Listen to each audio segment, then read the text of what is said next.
Positive thinking is both a philosophy and an expression of faith. It teaches the cultivation of peace of mind, not as an escape from problems, but as a practical approach to creating a life that is personally and socially worthwhile. The way of life to which this book is a witness is very wonderful. Although the road can be a difficult one, it is also full of hope and victory and even joy. It is my sincere hope that you will take these principles to heart and discover for yourself how the power of positive thinking can truly change your life. The greatest secret for eliminating the inferiority complex, which is another term for profound self-doubt, is to fill your mind to the overflowing with faith. Develop a tremendous faith in God, and that will give you a humble yet soundly realistic faith in yourself. And how do you acquire this dynamic faith?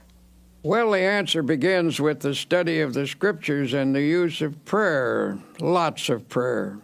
The Scriptures say, according to your faith be it unto you. The bigger your problem, the bigger your prayer should be.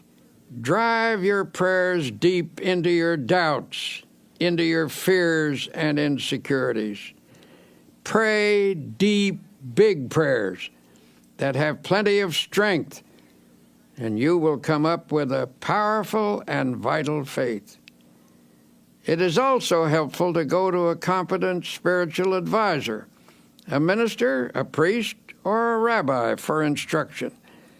The ability to make faith work for you is a skill, and like any skill, it must be studied and practiced to be perfected. One of the most powerful cures for self-doubt is the thought that you are not alone in this world, that Almighty God is actually with you, helping you, that He will be your companion, that He will stand by you, support you, and see you through every adversity. To practice this belief, simply affirm, God is with me, God is helping me, God is guiding me. Spend several minutes each day visualizing God's presence. Then practice believing that affirmation. Go about your business on the assumption that what you have affirmed and visualized is absolutely true. The release of power and confidence which this procedure stimulates will astonish you.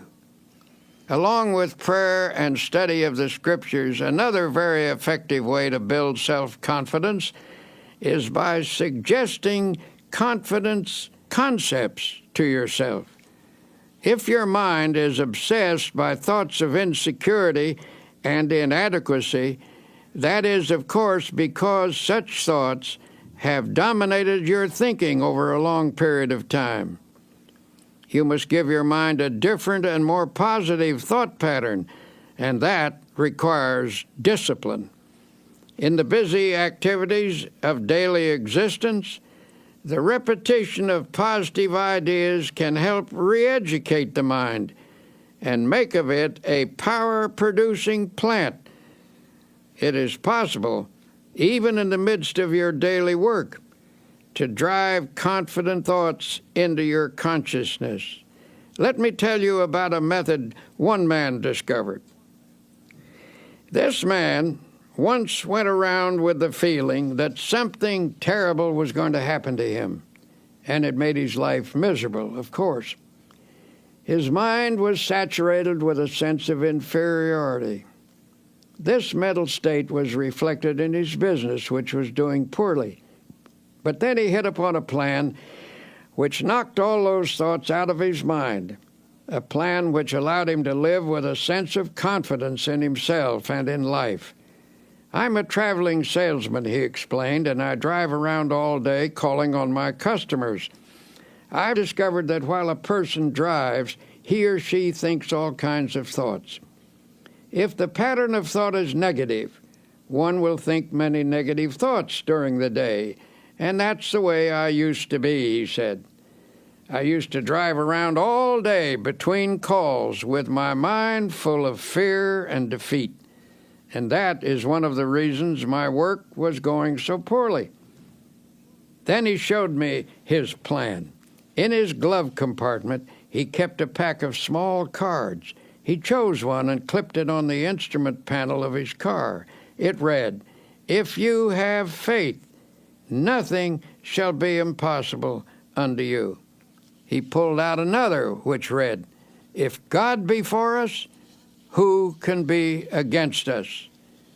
He told me that as he drove around, he memorized these thoughts. He said, "I've learned to think differently as a result of this practice. The old insecurities that used to haunt me are just about all gone now.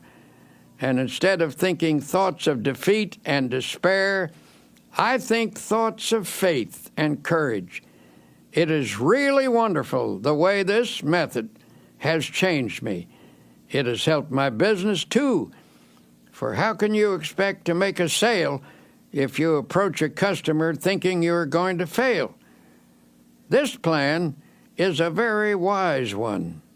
By filling his mind with affirmations of the presence, support, and help of God, this man actually changed his thought processes. He put an end to the domination of his long-held sense of insecurity. His potential powers were set free. Feelings of confidence depend upon the type of thoughts that habitually occupy your mind. If constantly you fix your attention upon dire events that might happen, the result is that you will constantly feel insecure. And what is even more serious is the tendency to create, by the power of thought, the very condition you fear. But when you fill your mind with thoughts of faith, confidence, and security, you force out all thoughts of doubt and weakness. One man I know used a process I'll repeat often in this tape. He went through the Bible and underlined every passage about courage and confidence that he could find. He then committed these lines to memory, in effect, cramming his mind full of the healthiest, happiest, and most powerful thoughts in the world. After a few weeks, the change in him was little short of remarkable. From almost complete defeat, he became an inspiring and confident personality. He now radiates courage and magnetism. He regained confidence in himself and in his own powers by a simple process of thought conditioning. Ralph Waldo Emerson declared a tremendous truth when he said, "They conquer who believe they can." He also said, "Do the thing you fear, and the death of fear is certain." Practice confidence and faith, and your fears and insecurities will soon have no power over you. From daily difficulties to large-scale problems, tend to dissipate energy and leave you spent and discouraged.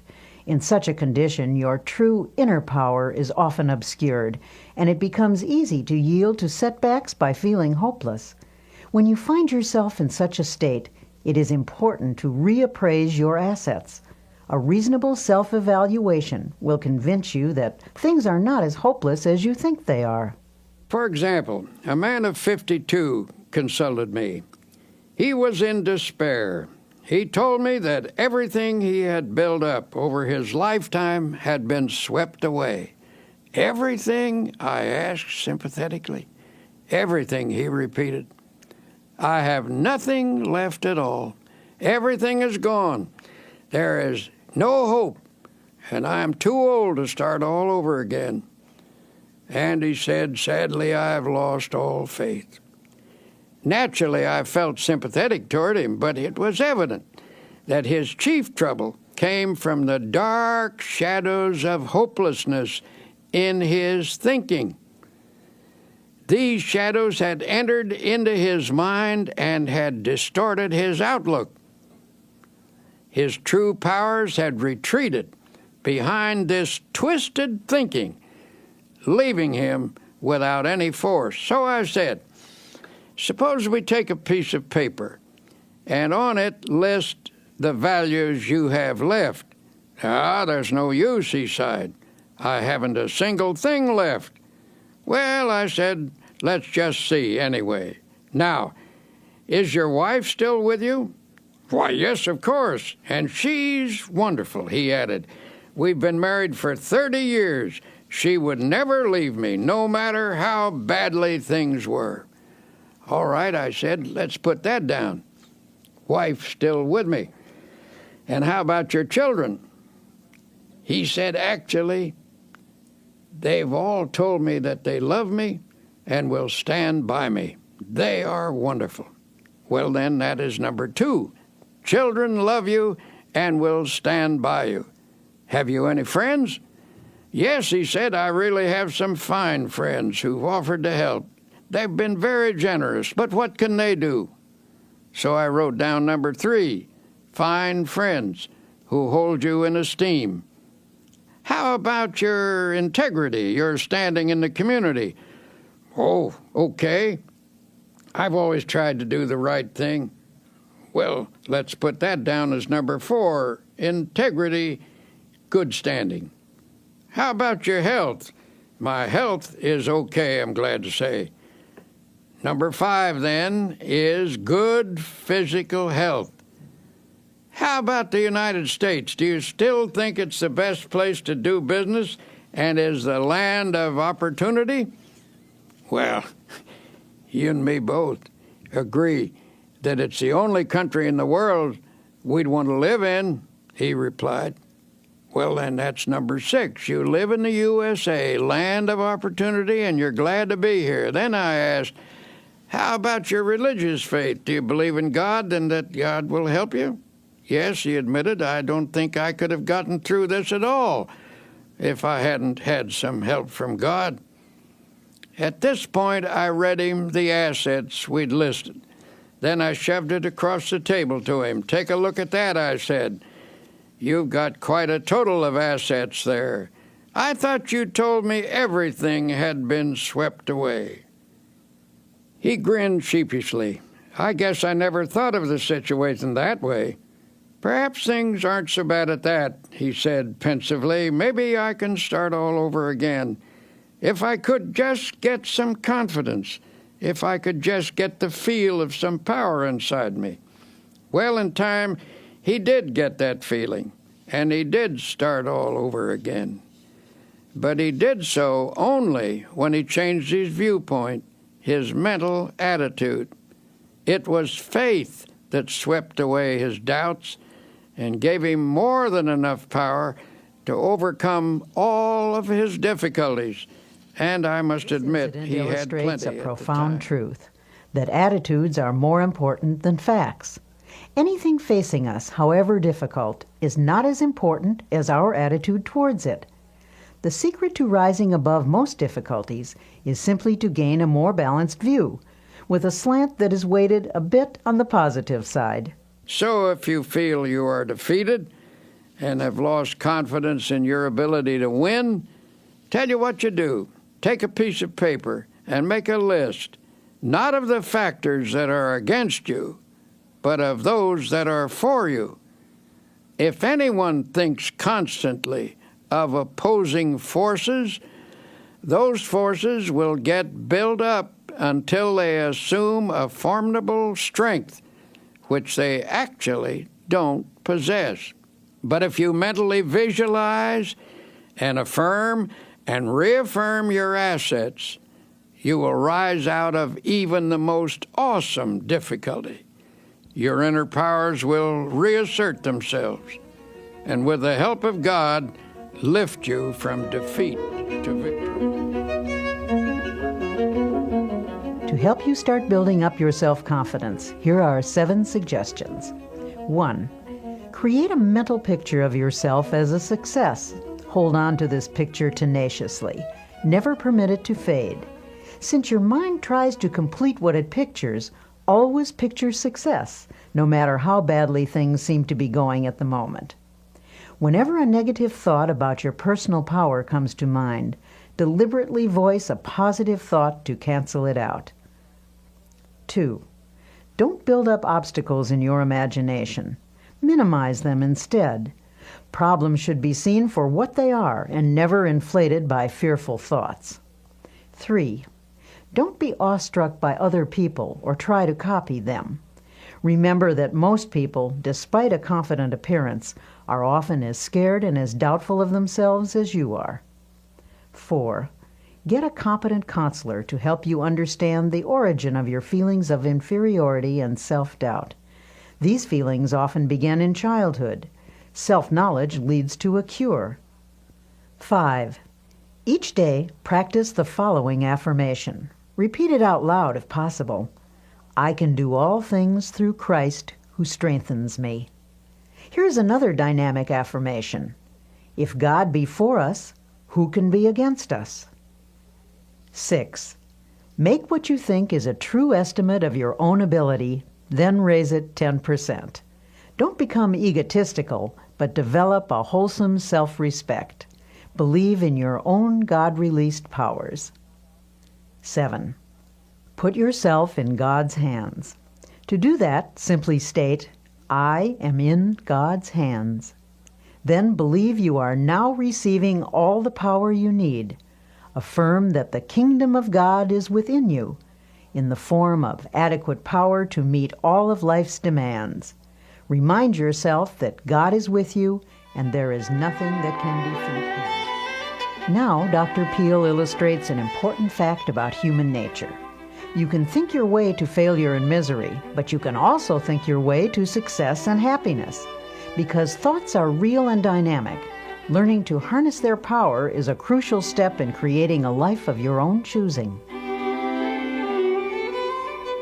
Some years ago, I was working with a group of people to establish a nonprofit inspirational magazine. At one point, our endeavor was faced with severe financial problems. In other words, it was almost broke. And when it seemed almost impossible to keep going, I called a meeting. I invited a woman who had once contributed a nice sum to this magazine, hoping that lightning might strike twice in the same place. But this time, she said she would give us something of greater value than money. This rather surprised us, for under the circumstances, we couldn't think of anything more valuable than money. When she told us she was going to give us a creative idea, we didn't jump with enthusiasm. All we could think was, how can we pay our bills with an idea? But, as it turned out, an idea is precisely what helped us pay our bills. Every achievement in the world was first initiated as a creative idea. First the idea, then faith in it, then the means of implementing the idea.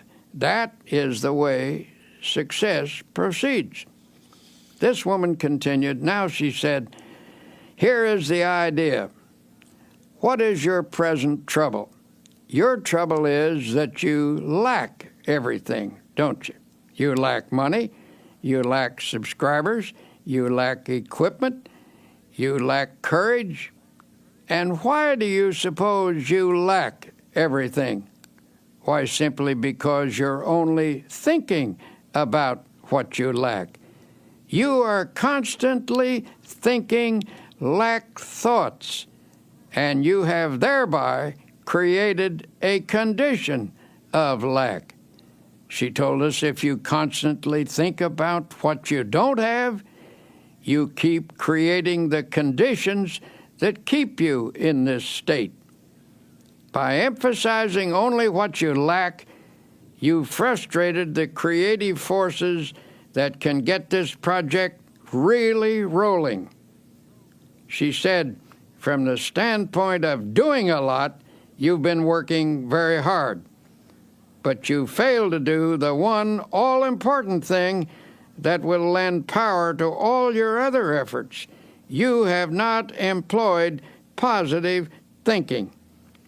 To correct the situation, she advised us to reverse the mental process and begin to think, instead of lack, to think prosperity, achievement, and success. She told us, don't hold on to the mental pictures of difficulties and failures. Lift your mind above them and visualize instead powers and achievements.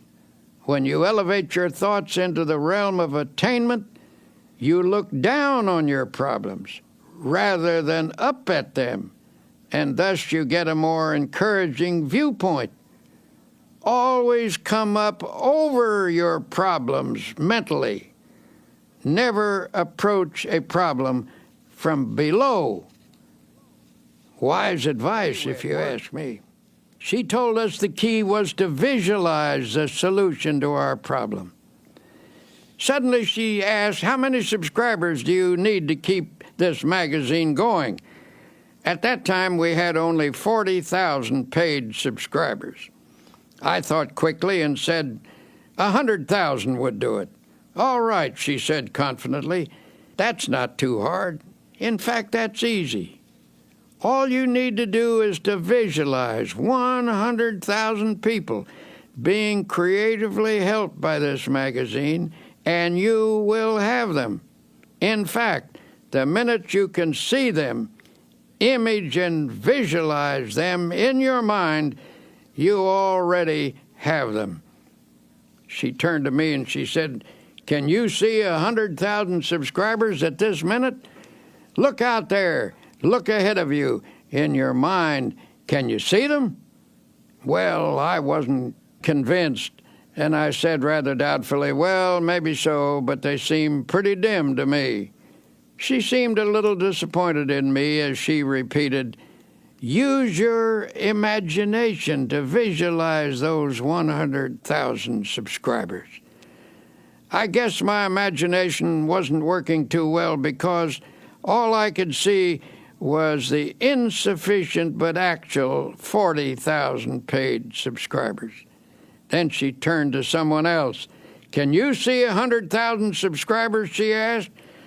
I rather doubted that he would either, but this fellow does have a creative imagination, and I noticed by the fascinated look on his face that she had him. He was gazing straight ahead with a look of wonder. When she asked again, do you see the 100,000 subscribers? Yes, he cried eagerly. Yes, I do see them. Electrified, I demanded, where are they? Point them out to me. Then I, too, began to visualize them. Now, continued the woman, let us say a prayer and together thank God for giving us 100,000 paid subscribers. Frankly, I thought that was pushing the Lord rather hard. But then I remembered a verse in the Scripture where it says, and all things whatsoever ye shall ask in prayer, believing, ye shall receive them.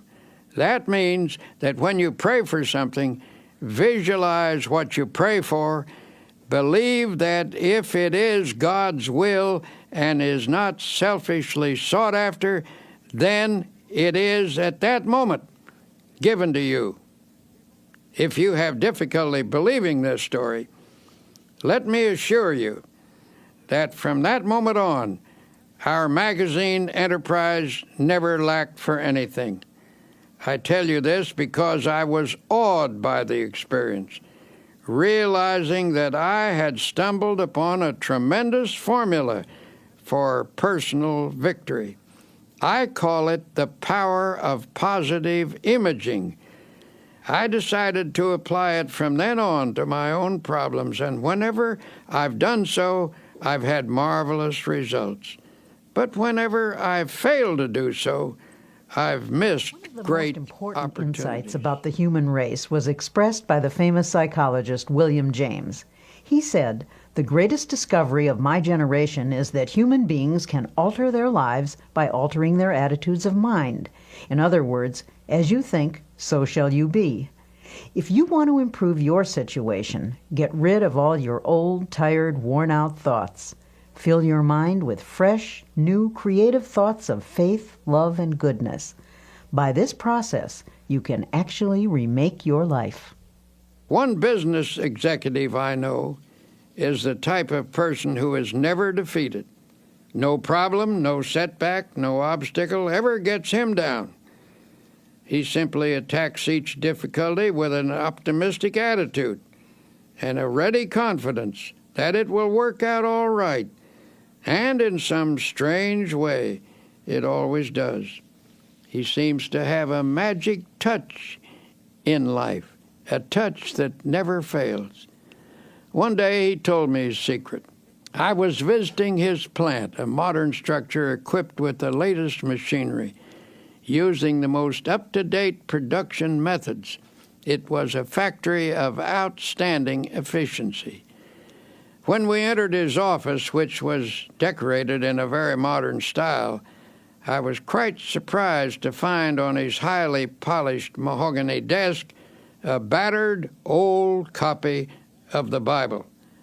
That book, he replied, pointing to the Bible, is actually the most up-to-date thing in this plant. Equipment wears out and furnishing styles change. But that book is so far ahead of us that it never gets out of date. When I went to college, my good Christian mother gave me that Bible, saying if I would read and practice its teachings, I would learn how to get through life successfully, just to humor her. But for years, I practically never looked at it. I thought I didn't need it. Well, how stupid can you get? And I got my life in a terrible mess. He continued his story saying everything went wrong, primarily because I was wrong. I was thinking wrong and acting wrong. I succeeded at practically nothing, failed at almost everything. Now I realize that my principal trouble was wrong thinking. I was negative, resentful, cocky, opinionated. Nobody could tell me anything. I was filled with gripes at everybody. Little wonder I had no friends. Well, he said, one night I was going through some papers and I came across the long-forgotten Bible.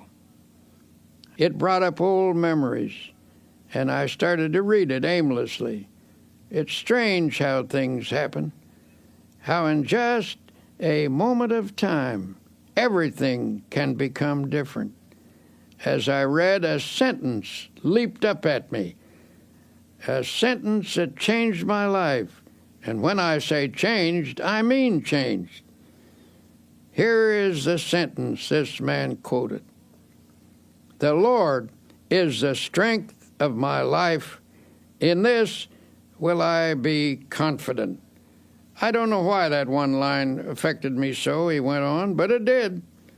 I now know that I was weak and a failure because I had no faith, no confidence. But when I read that line, something clicked in my mind.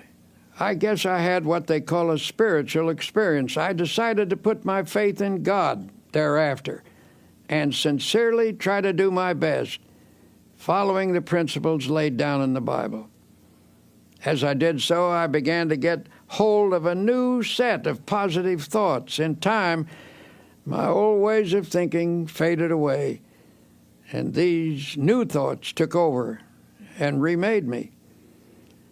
This incident illustrates an important fact about human nature, which is you can think your way to failure and misery, but you can also think your way to success and happiness. The world in which you live is not primarily determined by outward conditions and circumstances, but by the thoughts that habitually occupy your mind. As Emerson declared, a man is what he thinks about all day long. It has been said that thoughts are things, that they actually possess dynamic power. You can actually think yourself into or out of situations. You can make yourself ill with your thoughts, and by the same token, you can make yourself well by the use of a healing type of thought. Think positively, and you create an atmosphere that nurtures the development of positive outcomes. Potential positive ideas are working in your mind. By releasing and developing these ideas, you can solve your financial problem or your business situation or anything.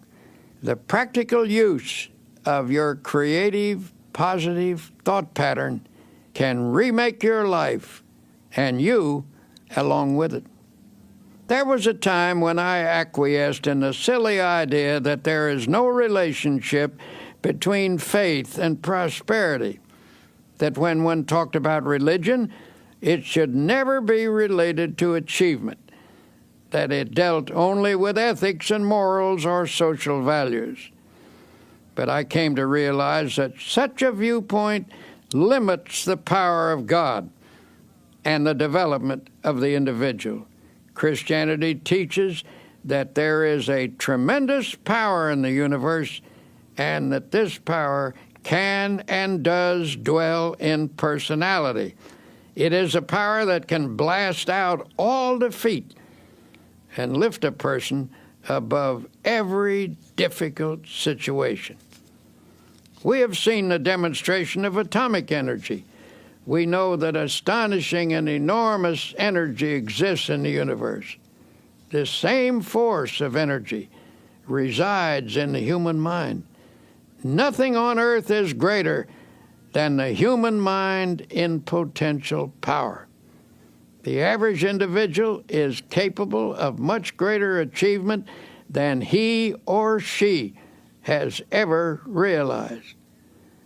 When you actually learn to release your potential power, you will discover that your mind contains ideas of such innovative and creative value that you need not lack for anything anymore. By the full and proper use of your power, stimulated by God's power, you can make just about anything of your life, anything you will pray for and work for. So, tell you what, look deeply into your mind. Amazing wonders are there. Here is a method that will help creative thoughts to flow freely from your mind. First, quiet your mind so that inspirations may rise from its depths. Believe that God is now, this minute, helping you. Form a picture in your mind of your life as it should be. Believe in it. Pray about it. Work at it. Never give up on it. Organize your life on a spiritual basis so that God's mighty principles really go to work within you. You will find that here is one of the greatest laws in the universe, and it's stated in 3 words: believe and succeed. In the final analysis, the basic reason a person fails to live a creative and successful life is because of error within himself. His thinking is wrong.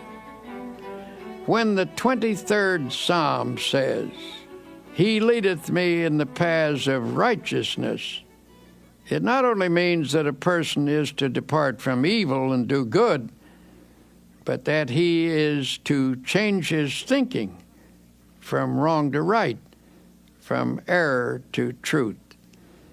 The great secret of successful living is to reduce the amount of error in oneself and increase the amount of truth. It's just that simple. A constant stream of positive, God-guided thoughts creatively affects the circumstances of life.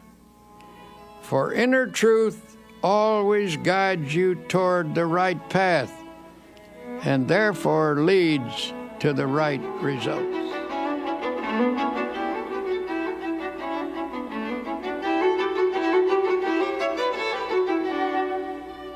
Here are some practical suggestions for changing your mental attitude from negative to positive.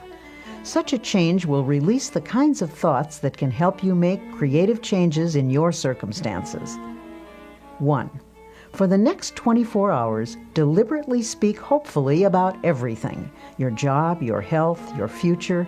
Go out of your way to put optimism in everything you say. 2. After speaking hopefully for 24 hours, continue the practice for 1 week. Then you can permit yourself to be realistic for a day or two. You'll discover that what you meant by realistic a week ago was actually pessimistic, and what you now mean by realistic is something entirely different. It is the dawning of the positive outlook.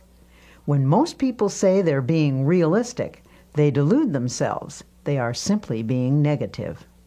3. Feed your mind even as you feed your body. A healthy mind requires nourishing, wholesome thoughts. Start at the beginning of the New Testament and underline every sentence about faith. Continue doing this until you've marked every passage in the 4 books: Matthew, Mark, Luke, and John. 4. Commit all of those passages to memory. Learn one each day until you can recite the entire list from memory. This will take time, but remember, you've spent much more time being a negative thinker. Unlearning a negative pattern requires time and effort. 5. Make a list of your friends who are positive thinkers and deliberately cultivate their company. Don't abandon your negative friends, but get closer to those with a positive point of view until you've absorbed their spirit. 6. Try to avoid arguments, but whenever a negative attitude is expressed, counter with a positive and optimistic opinion. 7. Pray a great deal and always let your prayers take the form of thanksgiving. Assume that God is giving you great and wonderful things, for if you think He is, He surely is. God will not give you any greater blessing than you can believe in. Remember, according to your faith, be it unto you.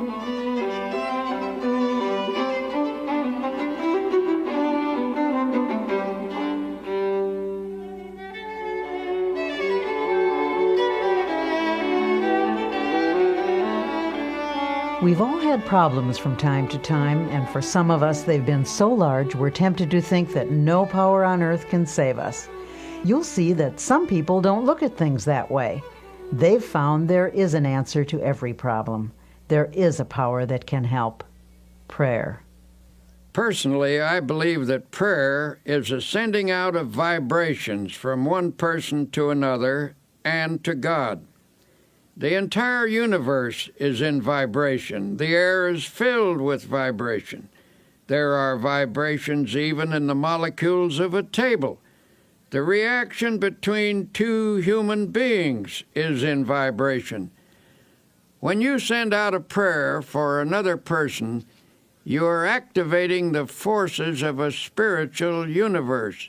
You transmit from yourself to another person a sense of love, helpfulness, support, a sympathetic, powerful understanding. In this process, you awaken the creative vibrations through which God brings to pass the good things you pray for. Prayer power is a manifestation of energy. Just as there are scientific techniques for the release of atomic energy, so are there procedures for the release of spiritual energy through prayer. Tension and other related troubles can result from a lack of inner harmony, but it is remarkable how prayer restores the harmonious functioning of body and soul. It appears that even the aging process can be held in check by prayer. You need not lose your vital energy or become weak and listless just because of accumulating years. nor is it necessary for your spirit to sag or become dull. Prayer can actually freshen you up every evening and send you out renewed every morning. And of course, if prayer is driven deeply into your subconscious, you can receive guidance in problems. If you haven't experienced this power, perhaps you need to learn some new techniques of prayer. It is important to realize that you're dealing with the most tremendous power in the world when you pray. The process that most effectively opens your mind to God. Any method which stimulates the flow of God's power into your mind is highly creative. If you've been praying in a certain manner, even if it's brought blessings, which it doubtless has, perhaps you can pray even more profitably by varying the pattern and by experimenting with fresh prayer formulas. One man I know opened a small business in New York City a number of years ago.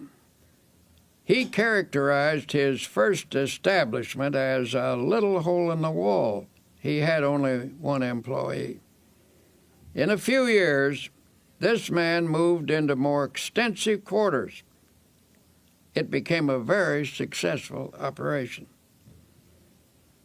As he described it, his method of business was to fill the little hole in the wall with optimistic prayers and positive thoughts. He declared that hard work, positive thinking, fair dealing, right treatment of people, and the proper kind of praying always gets results. This man, who certainly has a creative and innovative mind, worked out his own formula for solving his problems. It's a curious formula, but I have practiced it myself, and I know that it works. 1. Prayerize. 2. Picturize. 3. Actualize. By prayerize, he meant a daily system of creative prayer. When a problem arose, he talked it over with God very simply and directly. He didn't talk to God as to some vast and far-off shadowy being, but conceived of God as being with him there in his office, in his home, on the street, in his car, always nearby as a partner and close associate. He took seriously the biblical injunction to pray without ceasing. He interpreted this to mean that he should go about the business of each day, discussing with God in a natural manner the questions and decisions that had to be resolved. He filled his daily life full of prayer. That is to say, he lived by prayer. For example, he would say, "What will I do about this, Lord?" Or, "Give me a fresh insight on this, Heavenly Father."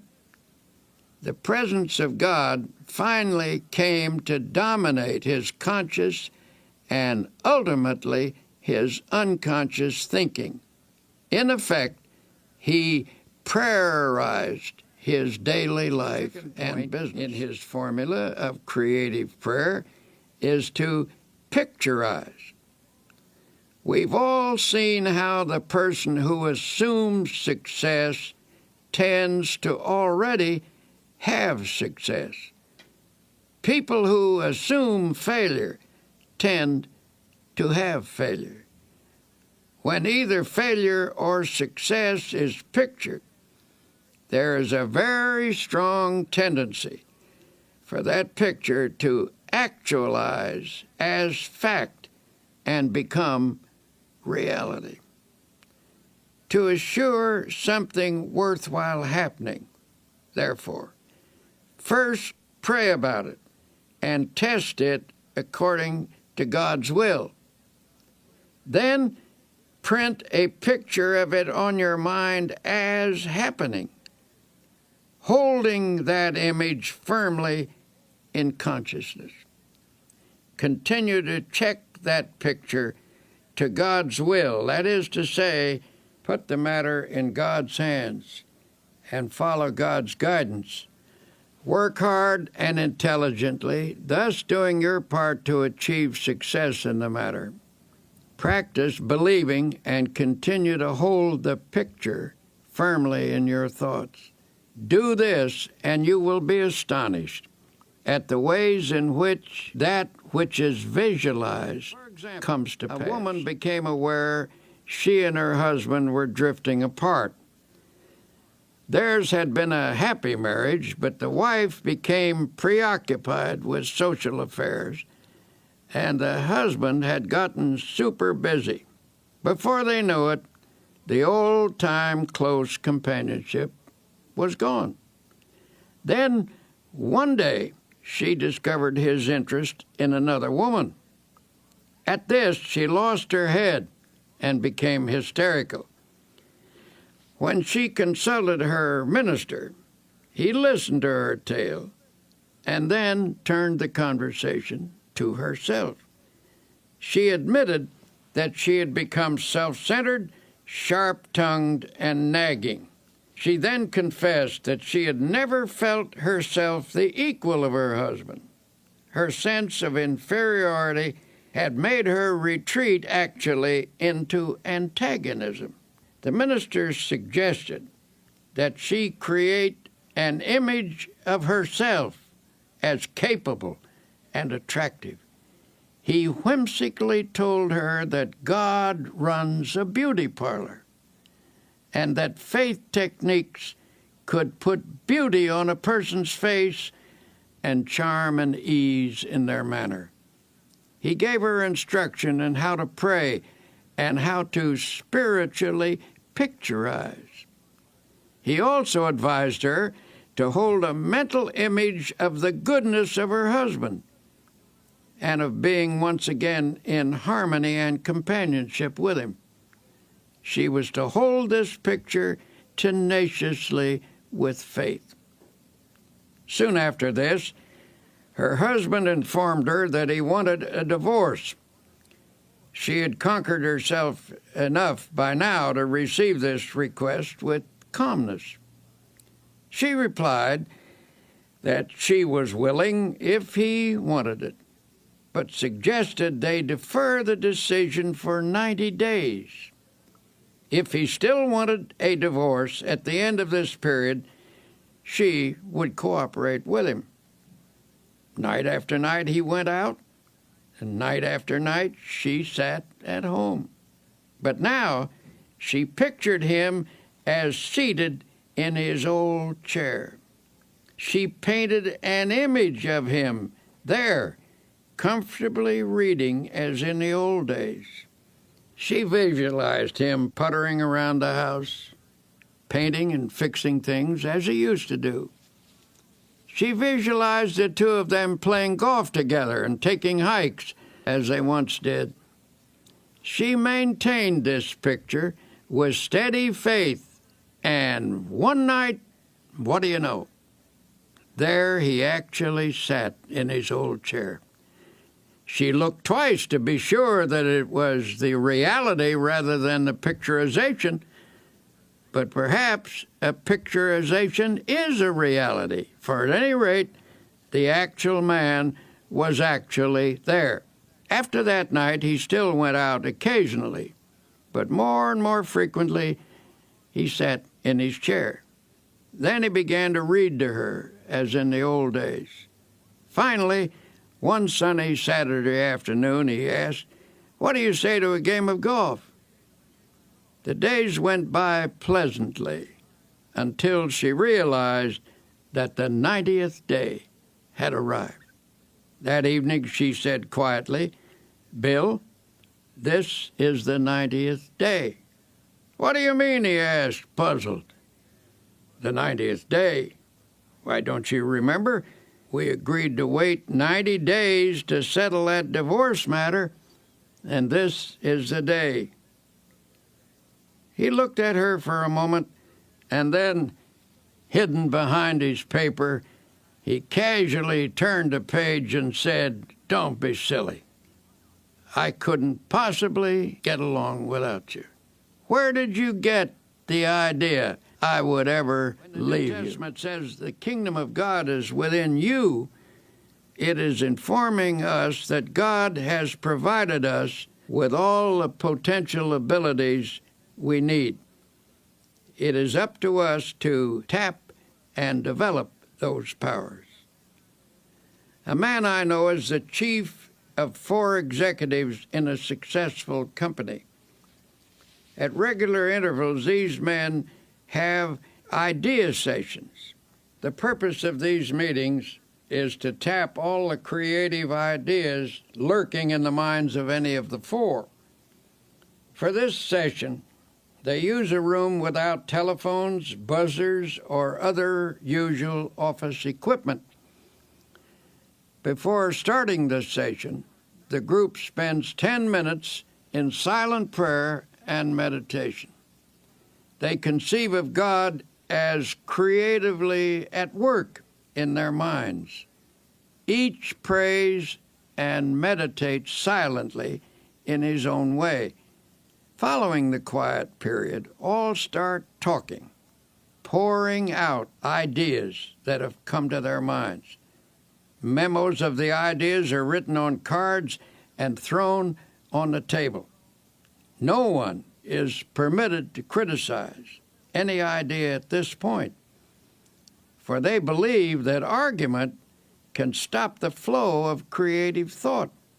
The cards are gathered up to be evaluated at a later session, which follows this idea tapping session, where thinking is stimulated by prayer power.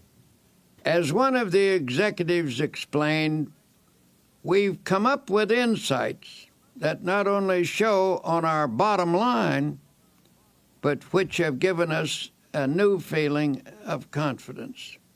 Beyond that, a deeper feeling of fellowship among the 4 of us has grown, and this has spread to others as well.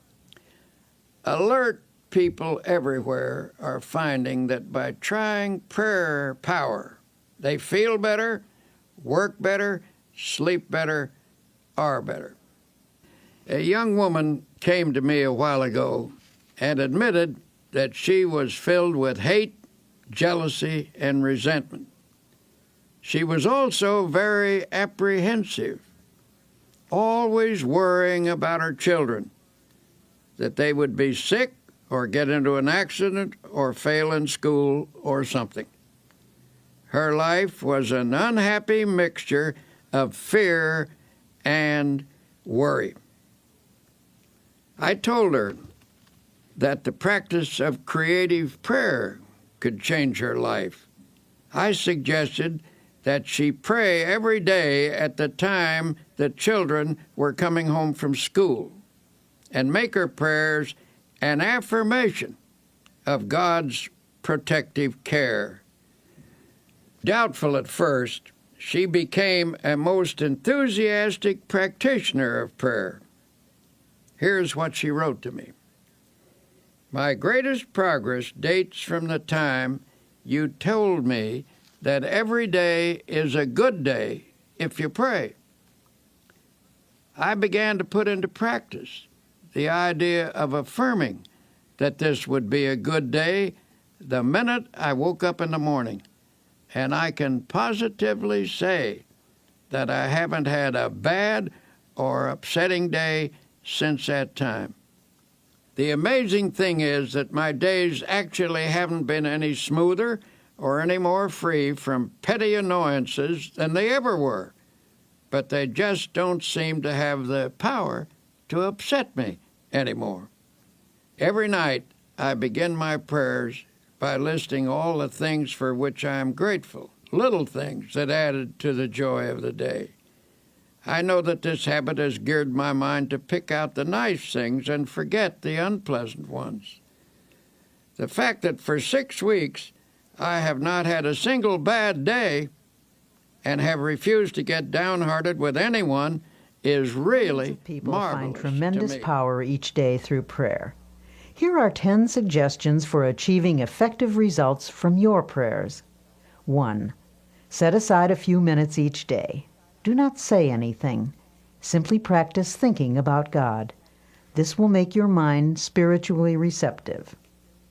2. Pray out loud using simple, natural words. Tell God anything that's on your mind. Talk to God in your own language. 3. Pray as you go about the business of the day, on the subway or bus or at your desk. Begin by closing your eyes to shut out the world and concentrate briefly on God's presence. 4. Don't always ask for something when you pray, but instead affirm that God's blessings are being given and spend most of your prayers offering thanks. 5. Pray with the belief that sincere prayers can reach out and surround your loved ones with God's love and protection. 6. Never use a negative thought in prayer. Only positive thoughts get results. 7. Always express willingness to accept God's will. Ask for what you want, but be open to take what God gives you. It may be better than what you ask for. 8. Practice the attitude of putting everything into God's hands. Ask for the ability to do your best and then leave the results confidently to God. 9. Pray for people you do not like or who have mistreated you.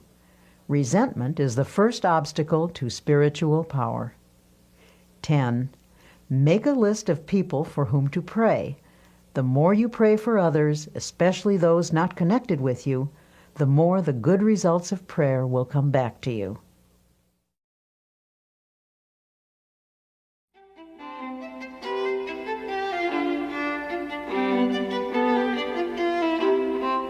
Some people, it seems, always have an extra dash of energy for just about any task they want to undertake. What's the secret? How do they do it? In this lesson, entitled Tune Into the Infinite, Dr. Peale talks about the source of all energy and how to tap into its boundless power. A Major League Baseball pitcher once played a long game when the temperature was over 100 degrees. He lost several pounds as a result of the afternoon's exertion, and at one stage of the game his energy was severely depleted. But this man had a unique method for restoring energy. He simply repeated a passage from the Old Testament. But they that wait upon the Lord shall renew their strength. They shall mount up with wings as eagles. They shall run and not be weary, and they shall walk and not faint. The pitcher completed the game with energy to spare. He explained the technique by saying, I sent a powerful energy-producing thought through my mind. As this baseball player discovered, prayer has the power to alter not only our attitudes, but our energy level as well. How we think we feel physically has a definite effect on how we actually feel. If your mind tells you that you're tired, the nerves and the muscles accept that as a fact. If your mind is intensely interested in something, you can keep on with an activity indefinitely. In the same way, our spiritual life functions through our thoughts, especially when we pray. When you tell yourself that you have powerful internal resources, you supply attitudes of faith to your mind. Such attitudes increase your energy and your well-being. A man full of vitality and vigor says that he goes to church regularly to get his batteries recharged. His concept is sound. God is the source of all energy. Atomic energy, electrical energy, spiritual energy. Indeed, every form of energy derives from the Creator.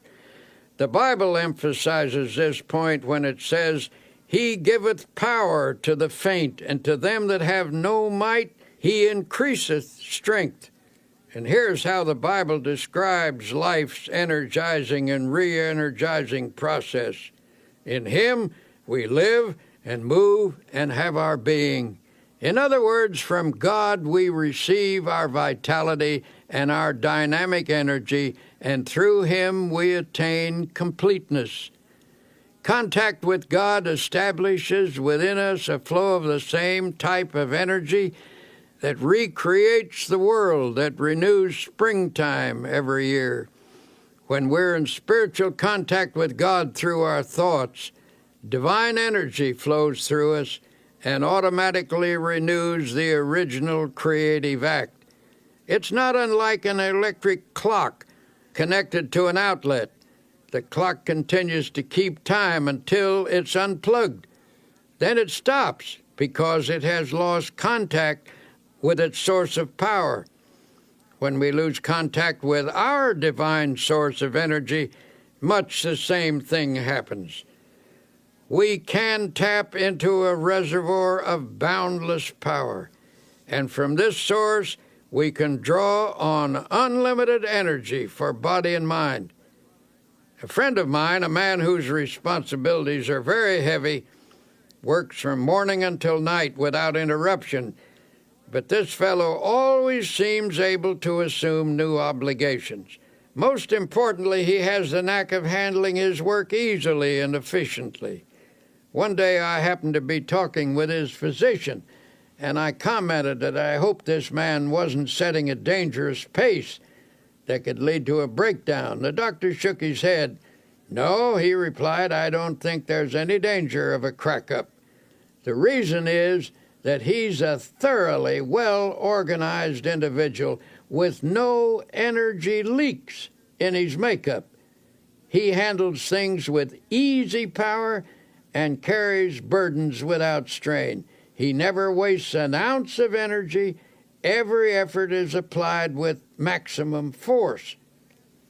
When asked to account for this seemingly boundless energy and efficiency, the physician stated, "He's emotionally well integrated, and what's more important, he is a soundly religious person. His religion provides him with a workable mechanism for preventing energy leaks. It isn't hard work that drains off energy, but emotional upheaval, and this man is entirely free." People are realizing that the maintenance of a sound spiritual and emotional life is an important factor in the enjoyment of a forceful personality. If proper attention is given to the spirit and the emotions, energy will be conserved. But if emotional reactions are not kept in balance, you will begin to see a drain on your vital force. When body, mind, and spirit work harmoniously, there is a natural and continuous replacement of necessary energy. It was the custom of Thomas A. Edison, the world's greatest inventive wizard, to come home from his laboratory after many hours of labor and lie down on his old couch. His wife said he would fall asleep as naturally as a child. In perfect relaxation, he would sink into a deep and untroubled slumber. After 3 to 5 hours, he would become instantly wide awake, completely refreshed, and eager to return to his work. When she was asked to analyze her husband's ability to rest in such a natural and complete manner, Mrs. Edison said, "He was nature's man." By that she meant that he was completely in harmony with nature and with God. He was free from obsessions, disorganization, conflict, mental quirks, and emotional instability. He worked until he needed to sleep. Then he slept soundly, arose, and returned to his work. He lived a long life and was in many respects the most creative mind ever to appear on the American continent. He drew his energy from emotional self-mastery, the ability to relax completely, his amazingly harmonious relationship with the universe, caused nature to reveal to him its inscrutable secrets. Every great personality I have ever known, and I have known many, who has demonstrated the capacity for prodigious work, has been a person in tune with the infinite. Every such person seems in harmony with nature and in contact with divine energy. They haven't necessarily been pious people, but invariably they have been extraordinarily well organized from an emotional and psychological point of view. It is fear, resentment, inner conflicts, and obsessions that throw us off balance and thus cause the expensive and unnecessary expenditure of natural awakening force. To the close relationship between religion and health, we are beginning to comprehend a basic truth that our physical condition is determined very largely by our emotional condition, and our emotional life is profoundly regulated by our thought life. All through its pages, the Bible talks about vitality and force and life. The supreme overall word of the Bible is life, and life means vitality, to be filled with energy. Jesus stated the key expression, "I am come that they might have life, and that they might have it more abundantly." Or as one version has it, "I am come that they might have life and have it in all its fullness." This does not rule out pain or suffering or difficulty, but the clear implication is that if a person practices the creative and recreative principles of Christianity, he can live with power and energy. It's important to note that the practice of these principles will bring a person into the proper tempo of living. Our energies are frequently destroyed because of the abnormally high pace at which we go about our lives. To conserve energy, you must get your personality speed synchronized with the rate of God's movement. God is in you. If you are going at one rate and God at another, you will tear yourself apart. Though the mills of God grind slowly, yet they grind exceedingly small. The mills of most of us grind very rapidly, and so they grind poorly. When we become attuned to God's rhythm, we develop a normal tempo within ourselves, and energy flows freely. The hectic habits of this age have many disastrous effects. Everything is speeded up, and for that reason many people feel unnecessarily tired. The solution is to get into the time synchronization of Almighty God. One way to do this is by going out some warm day and lying down on the earth. Get your ear close down to the ground and listen.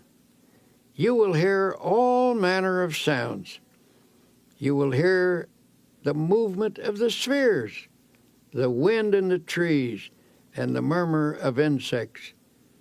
You will discover presently that there is in all these sounds a well-regulated tempo. You cannot get that tempo by listening to traffic in the city streets, for it is lost in the confusion of sound. You can get it in church, where you hear the Word of God and the great hymns. Truth vibrates to God's tempo in a church, but you can also find it in a factory, if you have a mind to. To get yourself in tune with the rhythm of God, first allow yourself to relax physically. Then conceive of your mind as also relaxing. Then visualize the soul as becoming quiescent, and pray as follows. Dear God, you are the source of all energy. You are the source of energy in the sun, in the atom, in all flesh, in the bloodstream, in the mind. I hereby draw energy from you as from an unlimited source. Then practice believing that you do receive energy. Keep in tune with the tired simply because They aren't interested in anything. Nothing ever moves them deeply. To some people, it makes no difference what's going on or how things go. Their personal concerns are more important than all crises in human history. Nothing makes any real difference to them except their own little worries, desires, and hates. They wear themselves out by stewing about a lot of inconsequential things that amount to nothing. The surest way not to become tired is to lose yourself in something in which you have a profound conviction. A famous statesman finished his 7th speech of the day and still had energy to spare. I asked him why he wasn't tired, and he said, "I believe absolutely in everything I said in those speeches. I'm enthusiastic about my convictions." And that's the secret. He was on fire for something. He was pouring himself out, and you never lose energy and vitality in so doing. You only lose energy when life becomes dull in your mind. When you're doing nothing, your mind gets bored, and then you feel tired. But you don't have to be tired. Get interested in something. Get absolutely enthralled in something. Throw yourself into it with abandon. Get out of yourself. Be somebody. Do something. Don't sit around moaning about things, reading the paper, saying, "Why don't they do something?" The person who is out doing something isn't tired. The more you get absorbed in something bigger than yourself, the more energy you will have. You won't have time to think about yourself and get bogged down in your emotional difficulties. Another frequent cause of diminishing energy is staleness. The pressure, monotony, and unceasing continuity of responsibilities dull the freshness of mind which a person must have to approach his work successfully. During such dry periods, you have to expend much more energy to do with difficulty what you once did with comparative ease. A solution for this state of mind was employed by a businessman, the president of the board of trustees of a certain university. A professor who had once been outstanding and extraordinarily popular began to slip in teaching ability and in the power to stimulate his students. It was the verdict of the students, as well as the private opinion of the trustees, that this teacher must either recover his former teaching abilities or it would be necessary to replace him.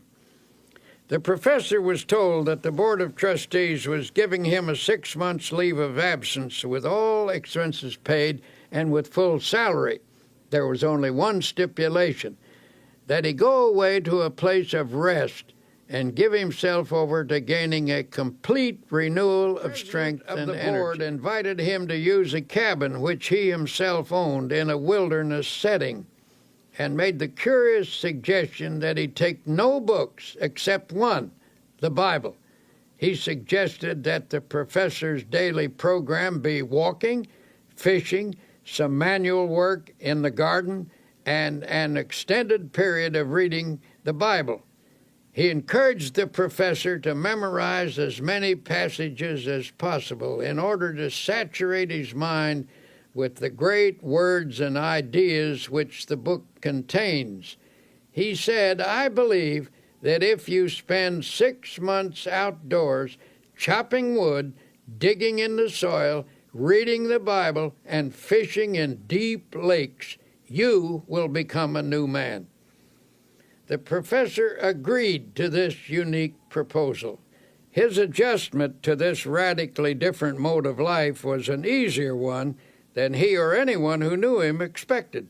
In fact, he was surprised to find that he actually liked it.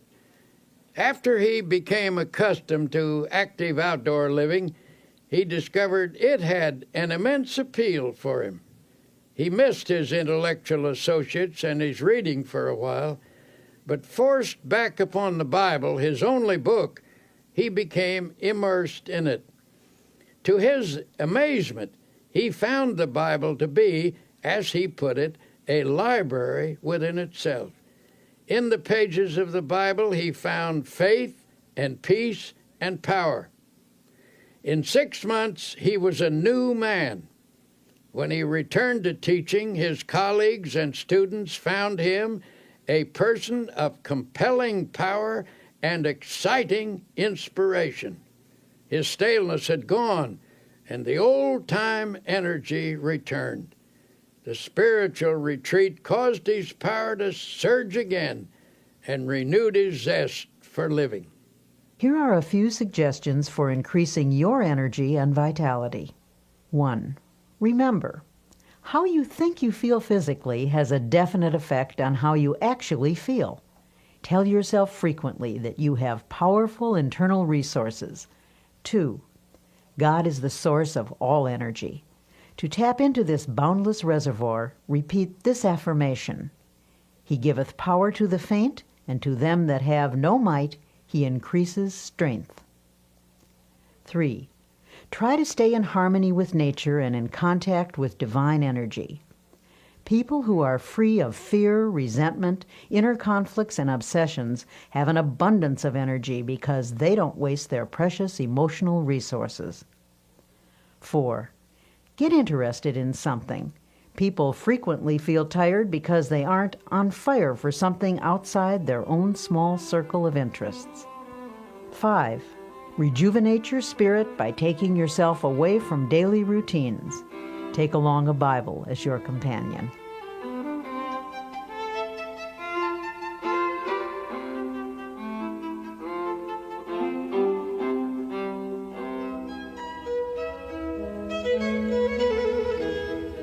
In a chaotic world, a sense of inner harmony is increasingly difficult to achieve. And yet, tranquility is essential to both physical and emotional well-being. In this section, entitled "A Peaceful Mind Generates Power," you will learn one of the most important characteristics of a happy and successful person: peace of mind. How often have you found yourself complaining about how poorly you slept the night before, that you went to bed with an ear full of trouble? Given the choice, wouldn't you rather fall asleep with a mind full of peace?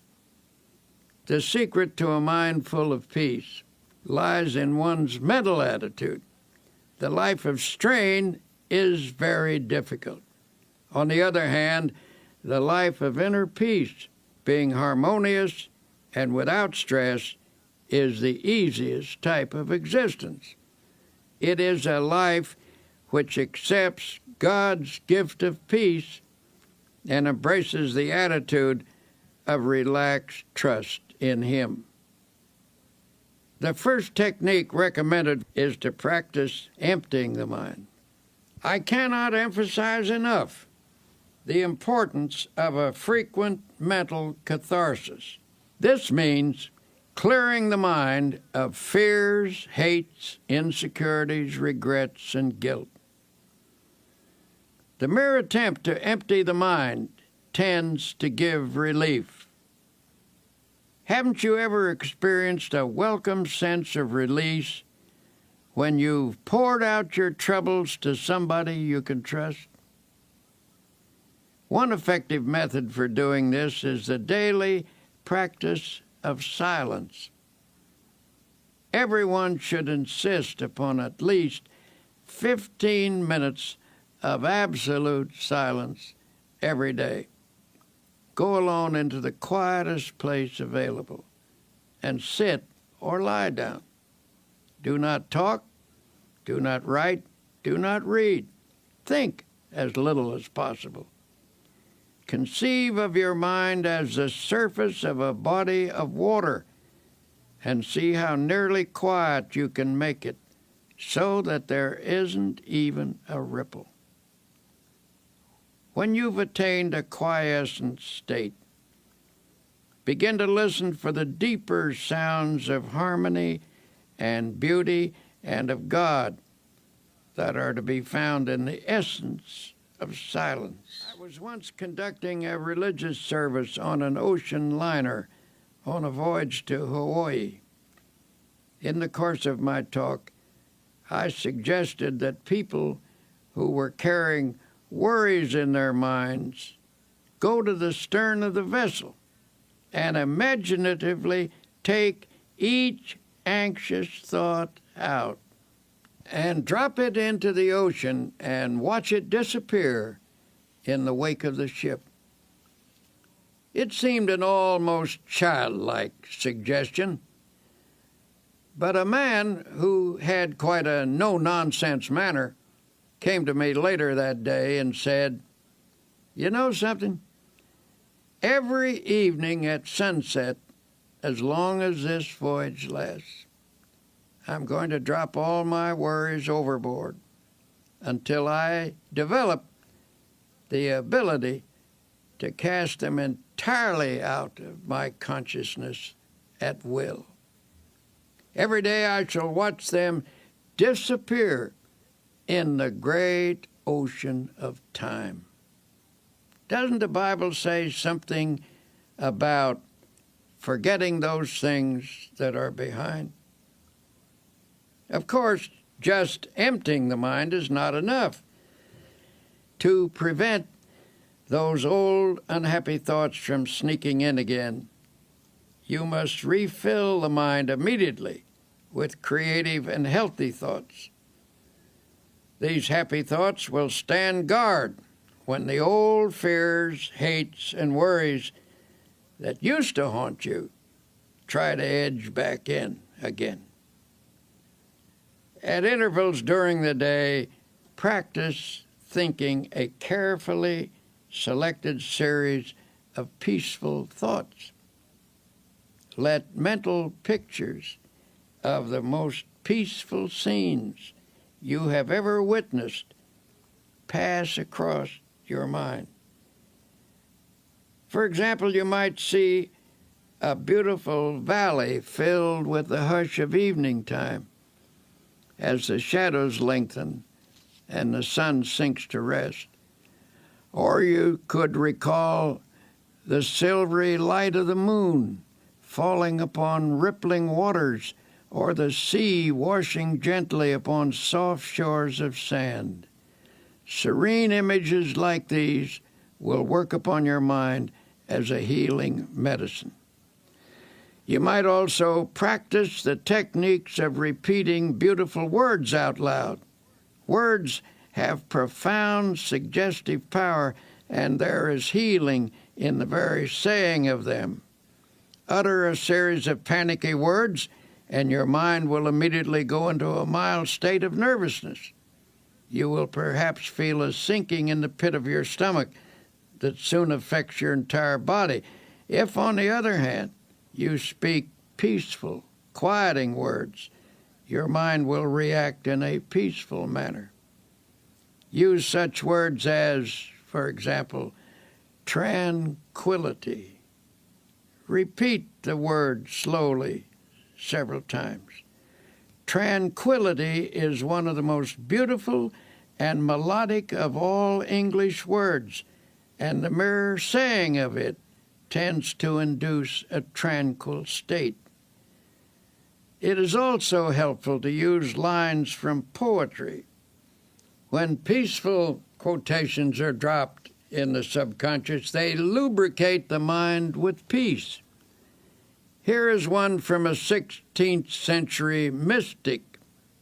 "Let nothing disturb you. Let nothing frighten you. Everything passes away except God. God alone is sufficient." The words of the Bible have a particularly strong therapeutic value. Drop them into the mind, allowing them to dissolve in consciousness, and they will spread a healing balm over your entire being. For attaining peace of mind, this is one of the simplest things to do, and also one of the most effective. There are other practical ways by which you can develop a serene state of mind. One way is through your conversations. Depending upon the words we use and the tone in which we use them, we can talk ourselves into being nervous high-strung and upset. But by our speech, we can also achieve quiet reactions. Talk peaceful to be peaceful. You see, the words we speak have a direct and definite effect upon our thoughts. So in a group, when the conversation takes an upsetting trend, try injecting peaceful ideas into the talk. Note how it counteracts the tension. A conversation filled with unhappy expectation, at breakfast, for example, often sets the tone of the entire day. On the other hand, if you start each day by affirming peaceful attitudes, your days will tend to be pleasant and successful. Perhaps our lack of inner peace is due in part to the effect of today's increased levels of noise. Research indicates that certain amounts of noise in the place we work, live, or sleep affects the nervous system and reduces efficiency. Contrary to popular belief, it is doubtful if we ever completely adjust to some noises. No matter how familiar a repeated sound becomes, it never passes unheard by the subconscious. Automobile horns, the roar of airplanes, and other strident noises actually result in physical activity during sleep, transmitted to and through the nerves by these sounds, cause muscular movements which keep us from getting a real rest. On the other hand, the practice of silence is healing, soothing, and healthy. The sense of rest that results from the practice of complete silence is of utmost value. Now there is another factor in the search for inner peace that I must mention. Frequently I find that people who lack a sense of inner peace are victims of self-punishment. At some time in their life, they've committed a sin and are then haunted by a sense of guilt. Sometimes this type of person has sought divine forgiveness, and the good Lord, we know, always forgives someone who asks him and who means it. However, there is a curious quirk in the human personality that sometimes won't allow an individual to forgive himself. A person like this feels he deserves punishment and is therefore always anticipating punishment. As a result, he lives in constant apprehension that something bad is going to happen. In order to find peace under these circumstances, he feels he must intensify his activity. He thinks that hard work will give him some release from his sense of guilt. A physician told me that a number of cases of nervous breakdown in his practice were linked to such guilt feelings, where the patients unconsciously attempted to compensate by hectic overwork. Then they attributed their breakdown not to a sense of guilt, but to their overworked condition. This doctor told me that such a breakdown needn't happen if only the patient could be released from his guilt. Under such circumstances, peace of mind can be found by yielding the guilt as well as the tension it produces to the healing therapy of God. An acquaintance at a quiet resort hotel. This was a high-pressured, hard-driving, and exceedingly nervous businessman. I found him sitting in the sun in a deck chair and said I was glad to see him relaxing in such a beautiful spot. Nervously, he replied, "I haven't any business being here. I have so much work to do at home. I'm under terrible pressure. I'm nervous, jumpy, I can't sleep. My wife insisted that I come down here for a week. The doctors say there's nothing wrong with me that right thinking and relaxation can't cure. But how in the world do I do that? I would do anything to get a sense of quiet inside myself. We talked a bit, and it came out that he was always worrying that something sinister was going to happen. For years he had lived in a constant state of apprehension about something happening to his wife or his children or his home. It was not difficult to analyze this case. His trouble rose from a double source, from childhood insecurities and from later guilty experiences. His mother had always felt that something was going to happen, and he absorbed her anxiety feelings. Later, he committed some sins, and his subconscious mind insisted upon self-punishment. As a result of this unhappy combination, he was now suffering from a highly inflamed state of nervousness. Finishing our conversation, I stood beside his chair a moment. There was no one near, so I rather hesitantly suggested, "Would you by any chance like me to pray with you?" He nodded, and I put my hand on his shoulder and prayed. Dear Jesus, as you healed people in the long ago and gave them peace, heal this man now. Give him fully of thy forgiveness and help him to forgive himself. Separate him from all his sins and let him know that you do not hold them against him. Set him entirely free from them. Then let thy peace flow into his mind, into his soul, and into his body. He looked up at me with a strange expression on his face, and then turned away, for there were tears in his eyes. Months later, I ran into him in New York, and he said, "Something happened to me that day when you prayed for me. I felt a strange sense of quietness and peace." And he added, "healing."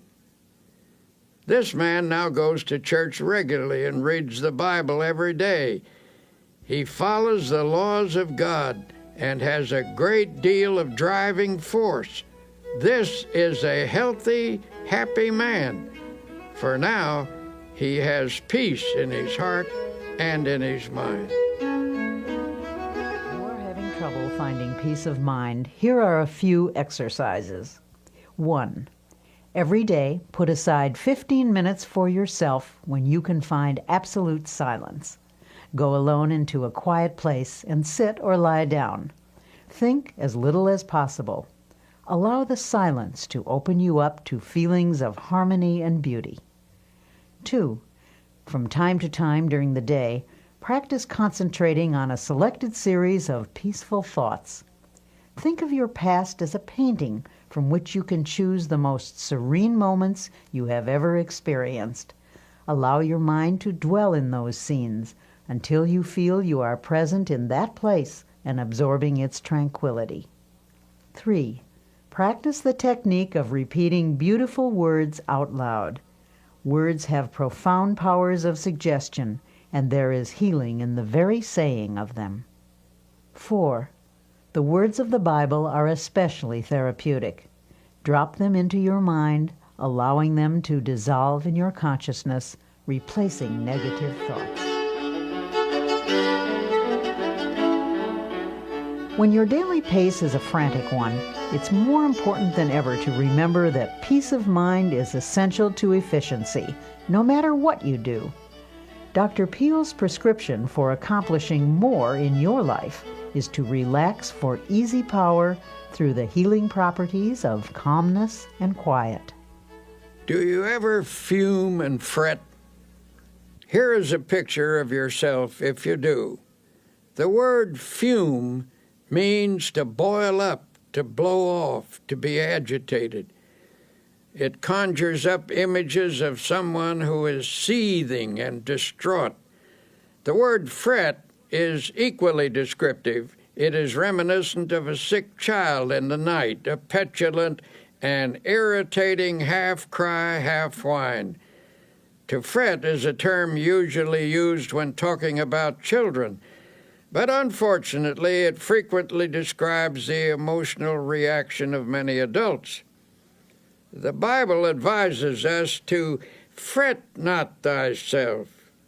This is sound advice for people of our time. If we are to have power to live effectively, we just need to stop fuming and fretting and find instead real peace of mind. But how do you go about doing that?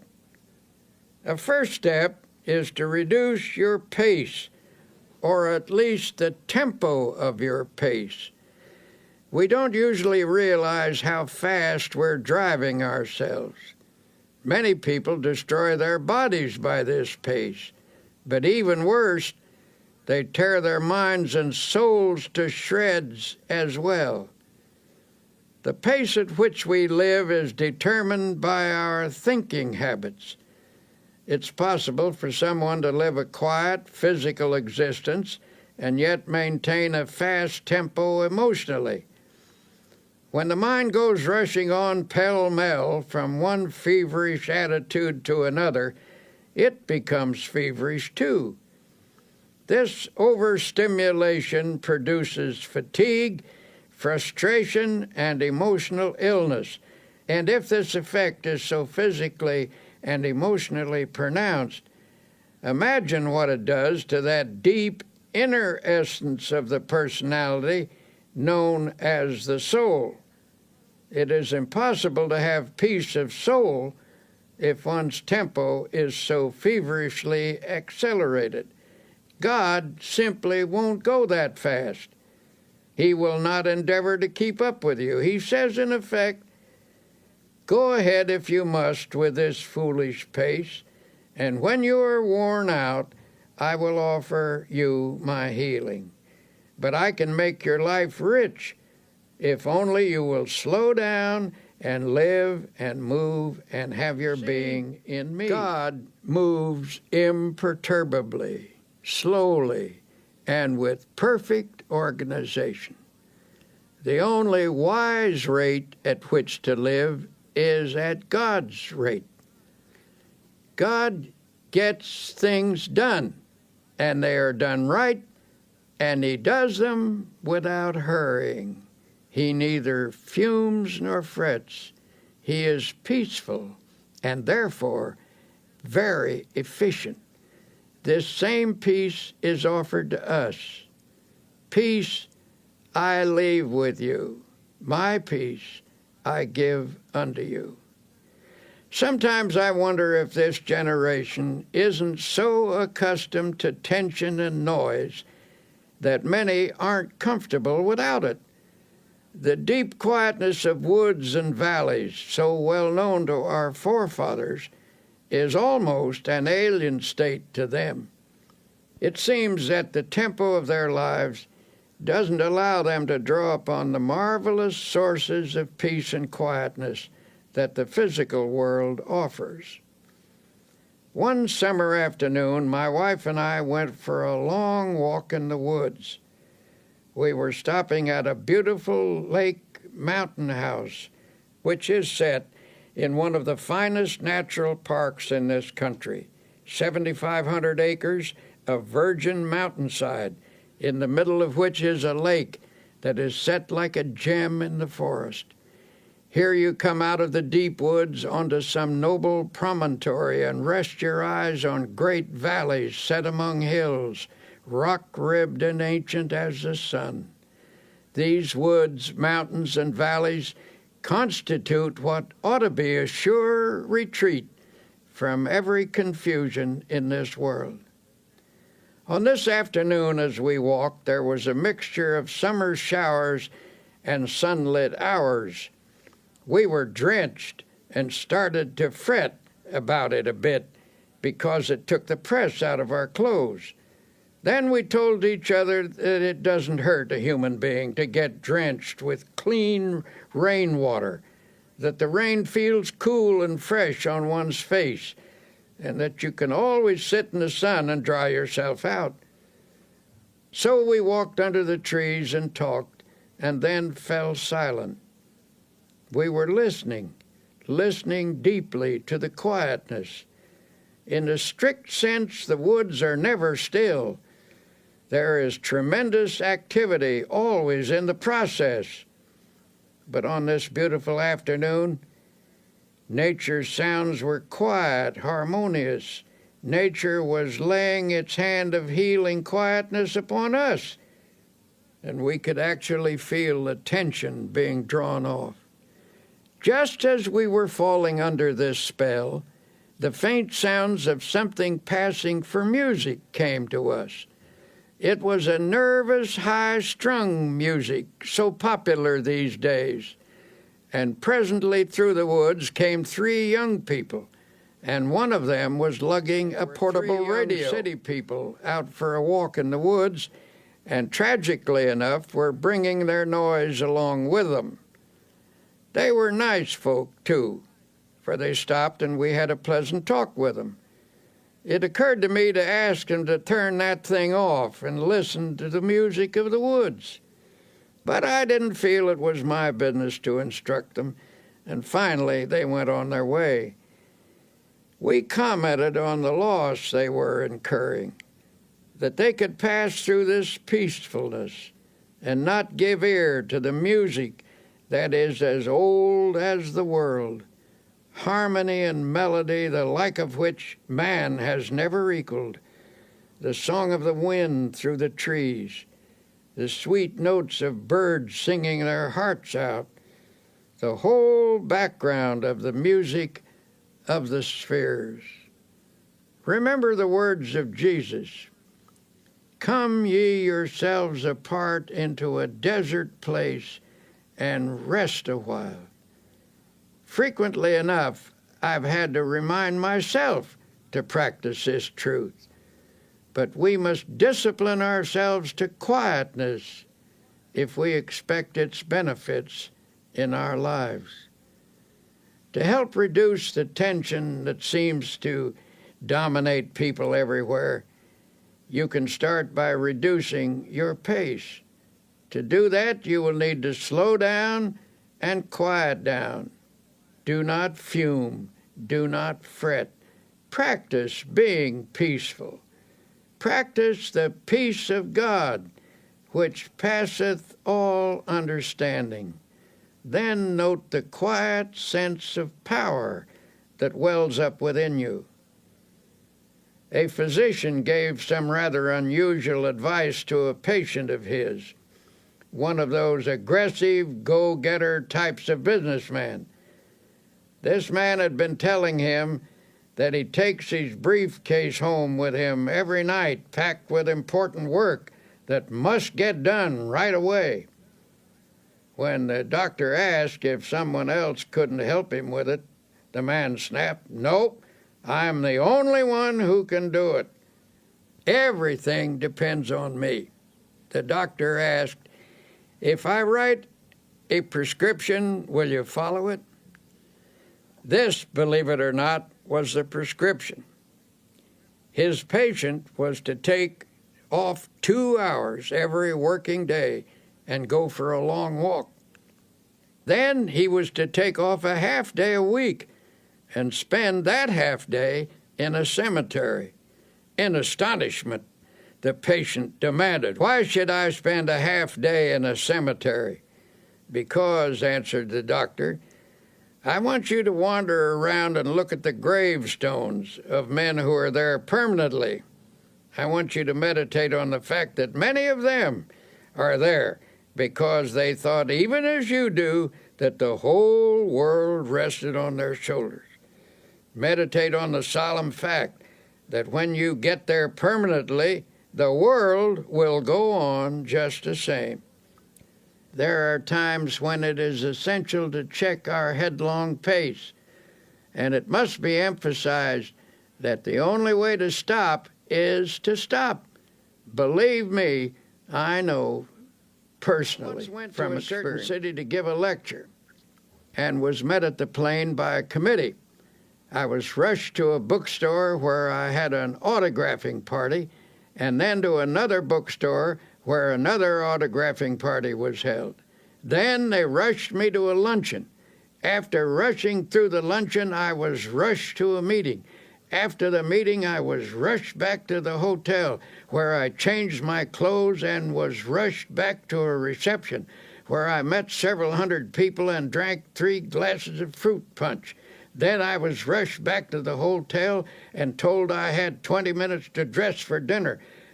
When I was getting dressed, the phone rang and somebody said, "Hurry, hurry, we must rush down to dinner."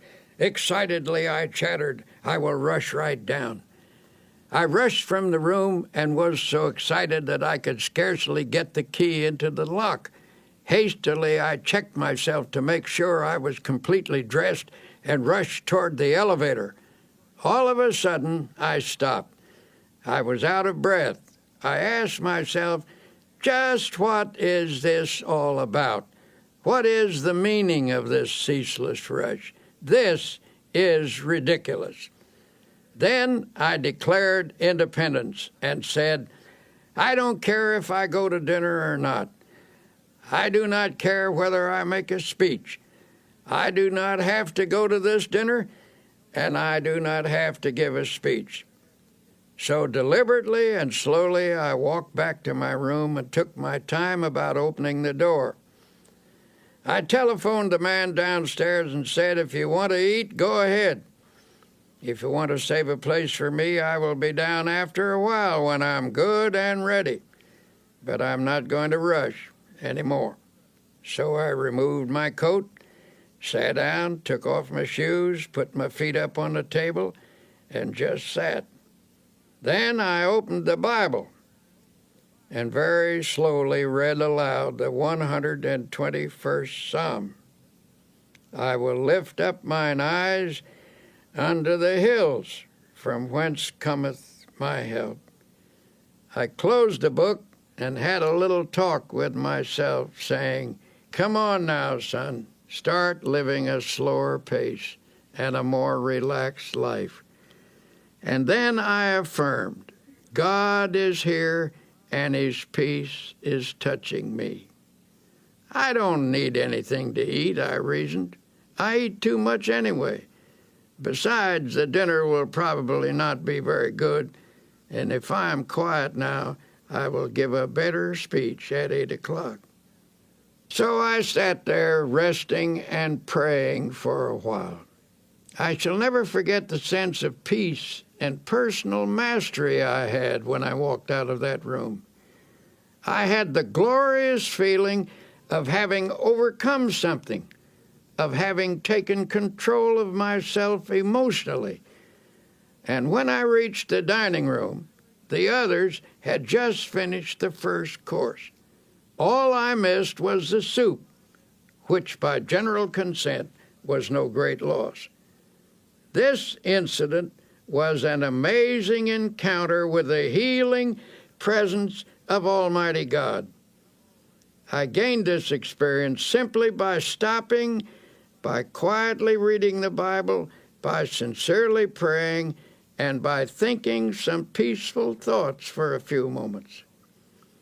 To attain emotional control, the daily practice of healing techniques is essential. Emotional control cannot be gained in any magical or easy way. The only sure method is by working at it regularly and by developing creative faith. To develop a calm control, it is necessary to think calmness. For as I've said before, the body responds sensitively to the type of thoughts that pass through the mind. It is also true that the mind can be quieted by first making the body quiet. Don't pace the floor. Don't wring your hands. Don't pound or shout or argue or walk up and down. Don't let yourself get worked up into a dither. In a meeting where a discussion was going on which finally became rather bitter. Tempers were getting frayed, and some of the participants were decidedly on edge. Sharp remarks were exchanged. Suddenly one man got up, took off his coat, opened his collar, and lay down on a couch. Everyone was astonished, and someone asked if he felt ill. "No," he said, "I feel fine. But I'm beginning to get mad, and I've learned that it is difficult to get mad lying down." We all laughed, and the tension was broken. So I urge you to slow down, for whatever you really want will be there when you arrive if you work toward it without stress, without pressing. If proceeding under God's guidance and in His smooth and unhurried tempo it is not there, then it was not supposed to be there. If you miss it, perhaps you should have missed it. Try to develop a normal, natural, God-ordered pace. Practice and preserve mental quiet. Learn the art of letting go of all nervous excitement. To do this, stop at intervals and affirm, "I now relinquish nervous excitement. It is flowing from me now. I am at peace." You have a tendency to fume and fret. Here are some exercises that can help you achieve a more peaceful inner tempo. 1. Sit relaxed in a chair. Yield yourself completely to the chair.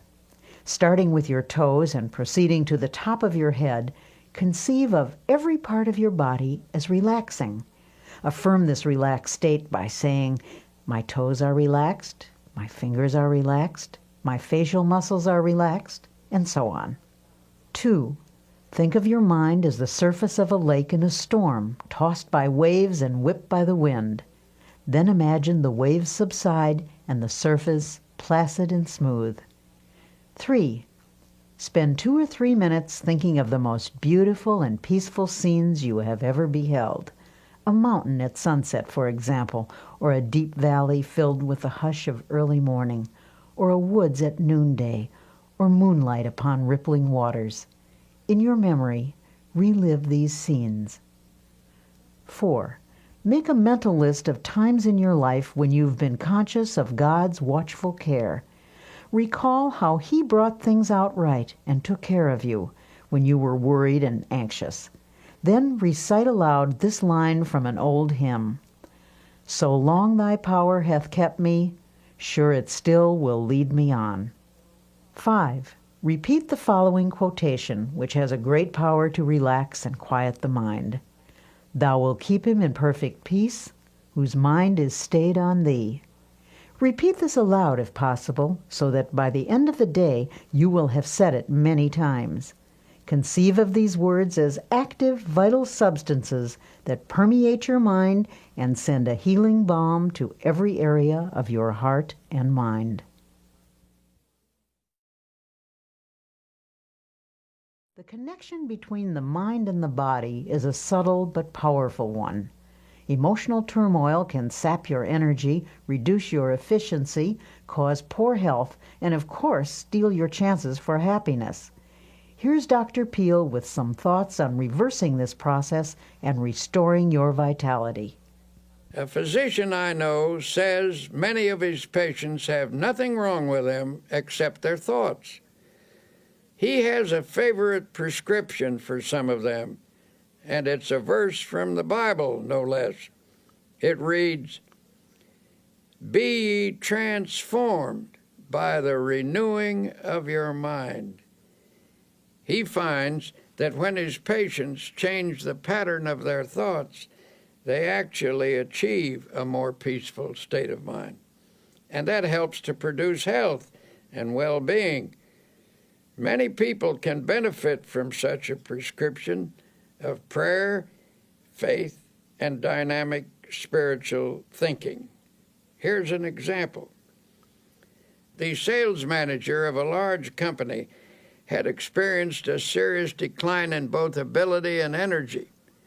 He had once been a man of outstanding efficiency and power, but in the last year or so, he'd lost his creative skill and sales were slipping badly. 2 vacations brought no improvement. This man's physician recommended to the company president that his patient come to our religio-psychiatric clinic for an interview. When he arrived, he was rather indignant at being sent to a church. "This is a pretty pass," he fumed, "when they send a businessman to a preacher. I suppose you're going to pray with me and read the Bible," he said irritably. "Well, I wouldn't be surprised," I answered, "for sometimes our trouble lies in an area where prayer and the therapy of the Bible can have an important effect." He proved most sullen and uncooperative until I was finally forced to say to him, "Listen, I want to tell you bluntly that you'd better cooperate with us or you're going to be fired." "Who told you that?" he demanded. "Your boss," I replied. "In fact, he says that unless we can straighten you out, as much as he regrets it, you're through." You never saw such a stunned expression on anybody's face. "What do you think I ought to do?" he finally stammered. "A person often gets himself into the state you're in," I replied, "because the mind is filled with fear, anxiety, tension, resentment, guilt, or a combination of all of these. When these ingredients accumulate to a certain weight, the personality cannot support them any longer and gives way. Normal sources of emotional, spiritual, and intellectual power become clogged up. The person becomes bogged down by resentment, fear, or guilt. I don't know your trouble, but I suggest you think of me as a sympathetic friend with whom you can be absolutely open, and that you begin to tell me all about yourself. I emphasize the importance of concealing nothing and of emptying whatever fears, resentments, or guilt feelings might be in his mind." It was rather difficult to get him to talk, for he was essentially a decent person and had a strong sense of shame. In due course, the troubles came out. He'd committed a series of sins, and these involved him in a complicated maze of lies. He was living in fear of exposure, and all in all, it was a most pathetic mass of inner confusion. Never forget the way he reacted when it was all over. Standing on his feet, he began to stretch. He stood on tiptoes, reaching his fingers toward the ceiling, and then took a deep breath. "My," he said, "I feel good." It was a dramatic expression of release and relief. Then I suggested that he pray and ask God to forgive him and to fill him with peace and cleanness. "Do you mean for me to pray aloud?" he asked dubiously. "I never did that in my whole life." "Yes," I said, "it's a good practice, one that will strengthen you." It was a simple prayer, and as best as I can recall it, this is what he said.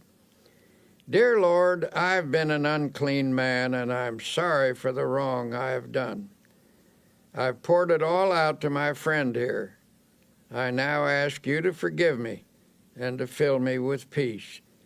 Also, make me strong so that I will never repeat these actions. Help me to be clean again, and better, lots better." He went back to his office that very day. Nothing was ever said to him, and it did not need to be, for soon he got back into stride and regained his position as one of the best sales managers in his city. Later, I met his president, who said, "I don't know what you did to Bill, but now he certainly is a ball of fire." "It wasn't me," I replied. Every thoughtful person who has ever considered the matter realizes that doctors are right when they tell us that grudges, resentment, jealousy, vindictiveness, hate, and so on are attitudes that produce poor health. The effects of anger are among the worst. Have a fit of anger and experience for yourself that sinking feeling in the pit of your stomach, that sense of sickness. Chemical reactions in the body are set up by emotional outbursts, which in turn result in feelings of ill health. Should these continue, either violently or in a simmering state, over a period of time, the general condition of the body will deteriorate. Violent negative emotions place great strain upon the heart. One doctor describes how common it is for a person's blood pressure to jump 60 points almost instantly in response to an outburst of anger.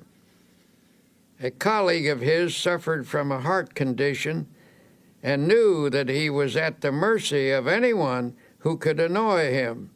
His death, in fact, resulted from a heart attack caused by a fit of anger when he forgot to discipline himself. This doctor suggests, whenever a problem starts to vex you or you begin to get angry, let yourself go limp all over. This will dissipate your inner turmoil. In a speech to the American College of Physicians, Dr. Edward Weiss of Temple University Medical School stated that emotions and feelings are quite as real as germs and no less respectable in their power. The pain and suffering of diseases caused primarily by the emotions are no more imaginary than those caused by bacteria. For example, chronic victims of pains and aches in the muscles and joints may be suffering from nursing a smoldering grudge against someone, possibly close to them. And usually a patient is completely unconscious of his own role in developing the disease. Such persons are often suffering from a disorder of their feelings, often linked to a marital or parent-child problem. I was once told about a woman who came to her doctor complaining that her hands kept breaking out, a problem which was diagnosed as eczema. This doctor encouraged his patient to talk about herself. It turned out that she was a very rigid, unhappy person, and he encouraged her to see a psychiatrist for help. The psychiatrist saw at once that there was some irritating situation in her life that she was translating outwardly in the form of a skin rash. Thus, she was taking out on her own body the urge to scratch something or someone. The doctor finally put it to her bluntly. "What's eating you? You're peeved at something, aren't you?" He reported that she stiffened up like a ramrod and marched right out of the office, so he knew he'd been on target. A few days later, she came back. Due to the agony of the eczema, she was ready to let him help her, even if it meant she had to give up a hatred. It turned out to be a family argument about a will. This woman felt she'd been unfairly treated by a younger brother of her hostility and made up with her brother. The eczema vanished within 24 hours. Such cases go on and on. When people allow their emotions to get the better of them, their body responds by breaking down in small or sometimes in large and grave ways. How we think we feel physically has a definite effect on how we do feel. If your mind tells you you're tired or ill, the nerves and the muscles accept that as a fact. On the other hand, if you convince yourself that you feel refreshed and healthy, energy and well-being can also be generated. The body is designed to produce all the energy you need over an amazingly long period of time. To have good health, a person must take reasonable care of his body with proper diet, exercise, sleep, and so on. To complete the prescription, a well-balanced emotional life is also necessary. When body, mind, and spirit work harmoniously, energy is continuously replaced. The longer I live, the more I'm convinced that neither age nor circumstance needs to deprive us of energy and vitality. If you are feeling under par, I recommend that you do a very scrupulous self-analysis. Honestly ask yourself if you're harboring any ill will or resentment or grudges, and if so, cast them out. Every day and every night of your life, these feelings eat away at you. Emotional ills sap your energy, reduce your efficiency, cause poor health, and of course, they steal your chances for happiness. And yet some people still think that when the Bible tells us not to hate or get angry, it is theoretical advice. The Bible is not theoretical. It is our greatest book of wisdom. It is filled with practical advice on living and on health. Since irritation, anger, hate, and resentment have such a powerful effect on our health, what is the antidote? Obviously, the solution is to fill the mind with attitudes of goodwill, forgiveness, faith, love, and an indomitable spirit. Conquering such negative emotions, here are some practical suggestions. 1. Remember that anger is an emotion, and an emotion is always warm, even hot. To reduce an emotion, cool it. We all know that when a person gets angry, hands clench, the voice rises stridently, muscles tense, the body becomes rigid. Physically, you become poised to fight with adrenaline shooting through your body. To counter this reaction, deliberately oppose the heat of this emotion with coolness. Freeze it out. Use your will to keep your hands from clenching by holding your fingers out straight. Deliberately reduce the tone of your voice. Bring it down to a whisper. Slump in a chair or even lie down if possible. Remember, it's difficult to argue in a whisper or even get mad while lying down. At the moment, it may be a bit hard to pray, but try it anyway. At least conjure up a picture of God in your mind and try to think of Him angry as you are. You can't do it, and the effort will serve to puncture your hostility. Instead of counting to 10 when you feel anger mounting, try the first 10 words of the Our Father. Our Father, who art in heaven, hallowed be thy name. Say that 10 times and your anger will lose its power. Anger is an emotion which is sometimes the accumulation of many minor irritations. These irritations, each rather small, gather force as one is added to another, finally bursting forth in a fury. To dry up the tiny drops that feed the great river of anger, make a list of everything that irritates you, no matter how inconsequential it may seem. Then make each separate irritation a special object of prayer. Get a victory over each, one at a time. Instead of destroying all of your consolidated anger, use prayer to snip away at each annoyance. When a situation occurs in which your feelings are hurt, get it straightened out as quickly as possible. Don't brood over it. Do something about it. Don't allow yourself to sulk or indulge in self-pity or mope around with resentful thoughts. If your feelings are hurt, see if you can talk to the person you're having trouble with. Try to resolve the situation right away so the incident doesn't get distorted or out of proportion. Put some spiritual iodine on the hurt by saying a prayer of love and forgiveness. Allow the grievance to drain out of your mind. Go to someone you trust and pour it out until not a vestige of it remains within you. Then pray for people who hurt your feelings. Continue this until you feel the malice fading away. You may have to pray for quite a while to get this result. Little prayer. May the love of God fill my heart. Then add this line. May the love of God for that person who has hurt me flood my soul. Pray this and mean it. Take the advice of Jesus literally when he said to forgive 70 times 7. That comes to 490 times. Before you have forgiven a person that many times, you will be free of resentment. Worry can have a devastating effect on your physical and emotional health. It stifles the flow of creative power and cripples the ability to act with confidence and clarity. But there is a remedy for overcoming fear.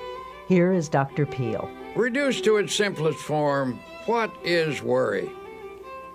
Basically, worry is an unhealthy and destructive mental habit.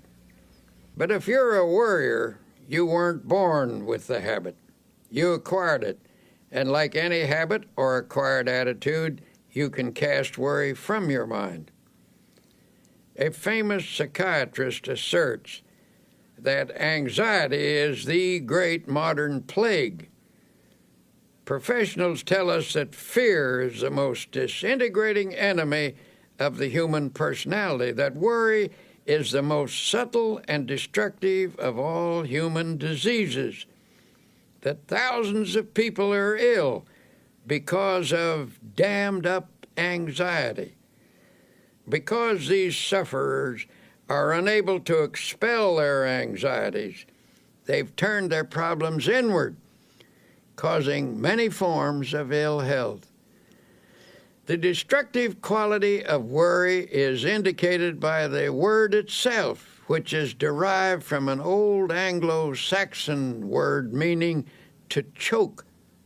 If someone were to put his fingers around your throat and press hard, cutting off the flow of air and blood, it would be a dramatic demonstration of what you do to yourself by long-held and habitual worry. The worrier, so it seems, is not likely to live as long as the person who learns to overcome his worries.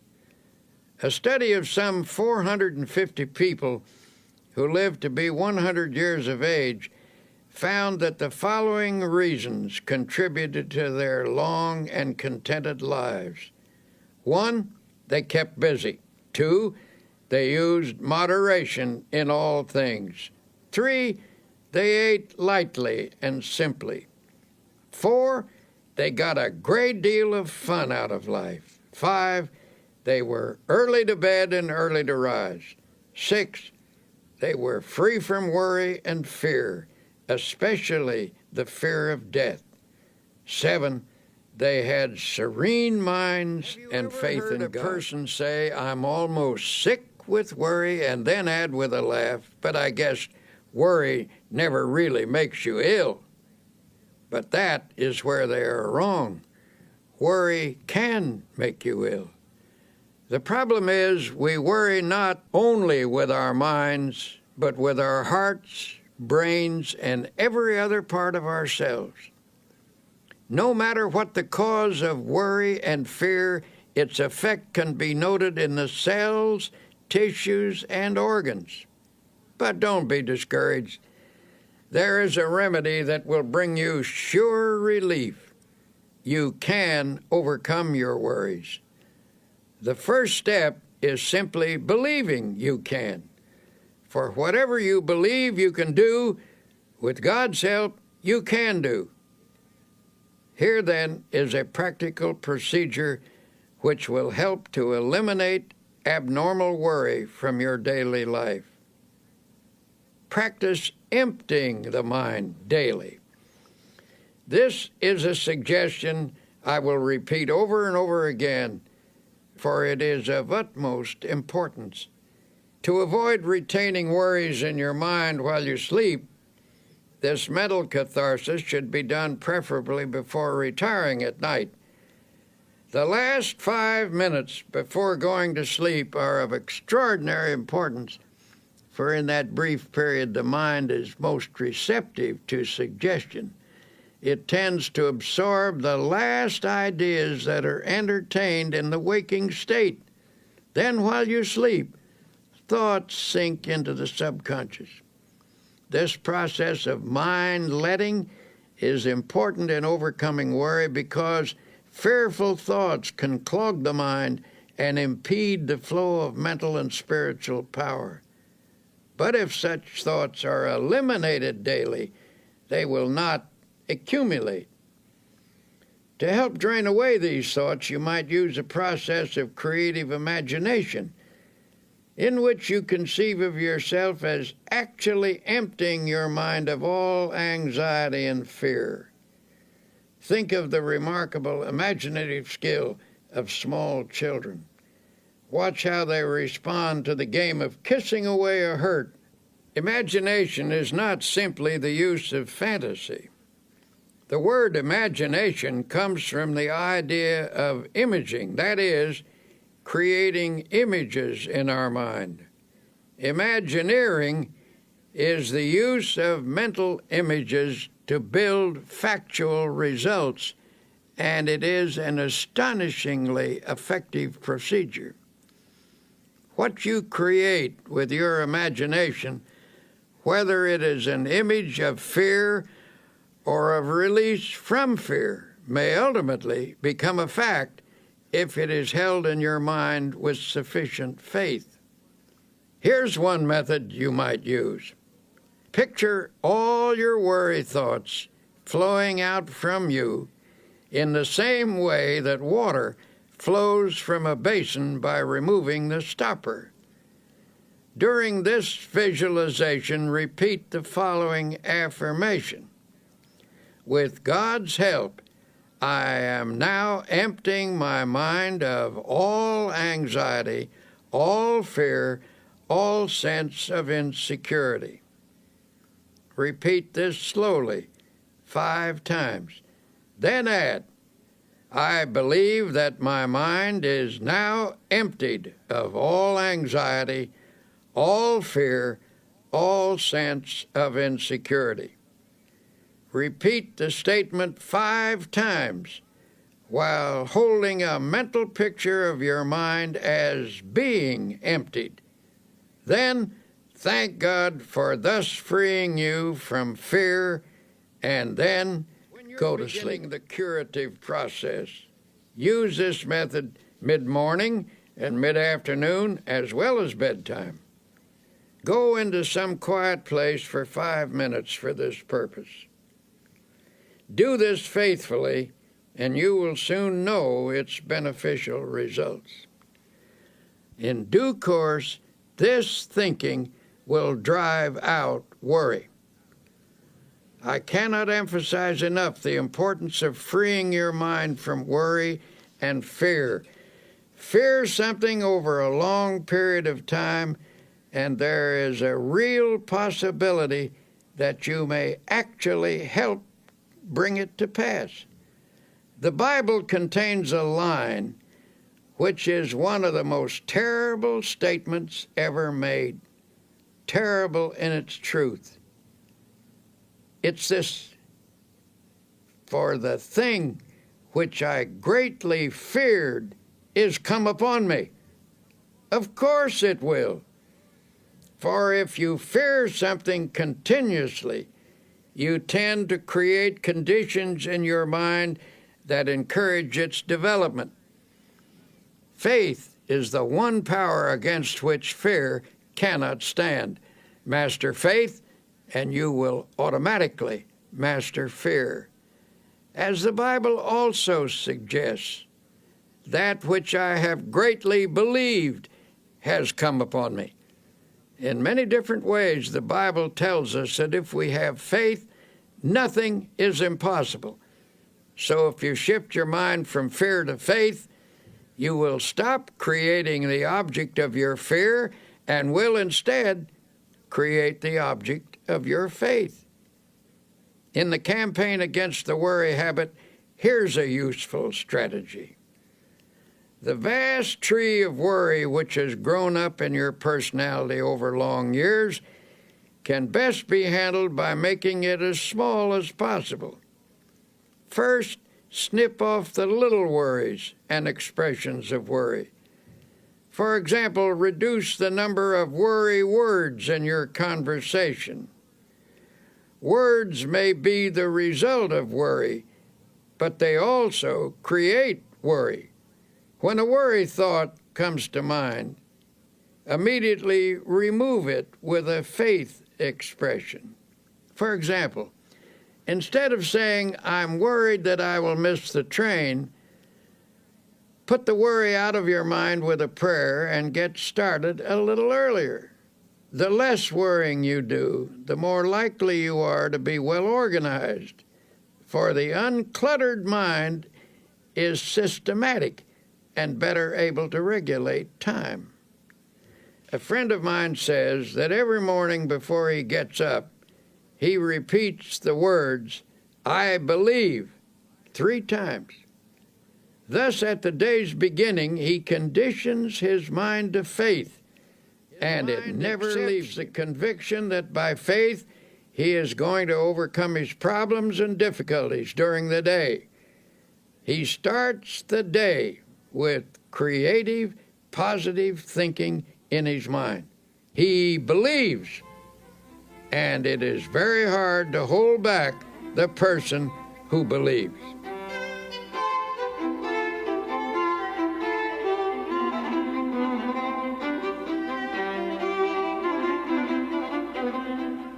Many people fail to overcome troubles such as worry because they allow a problem to seem complicated. It can be very useful to attack the problem with some simple technique, something that dramatizes your war against worry I've seen was developed by a man who was once a tremendous worrier.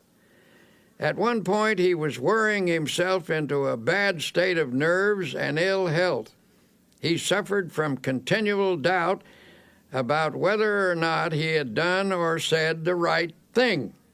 He was always rehashing his decisions and getting unnerved about them.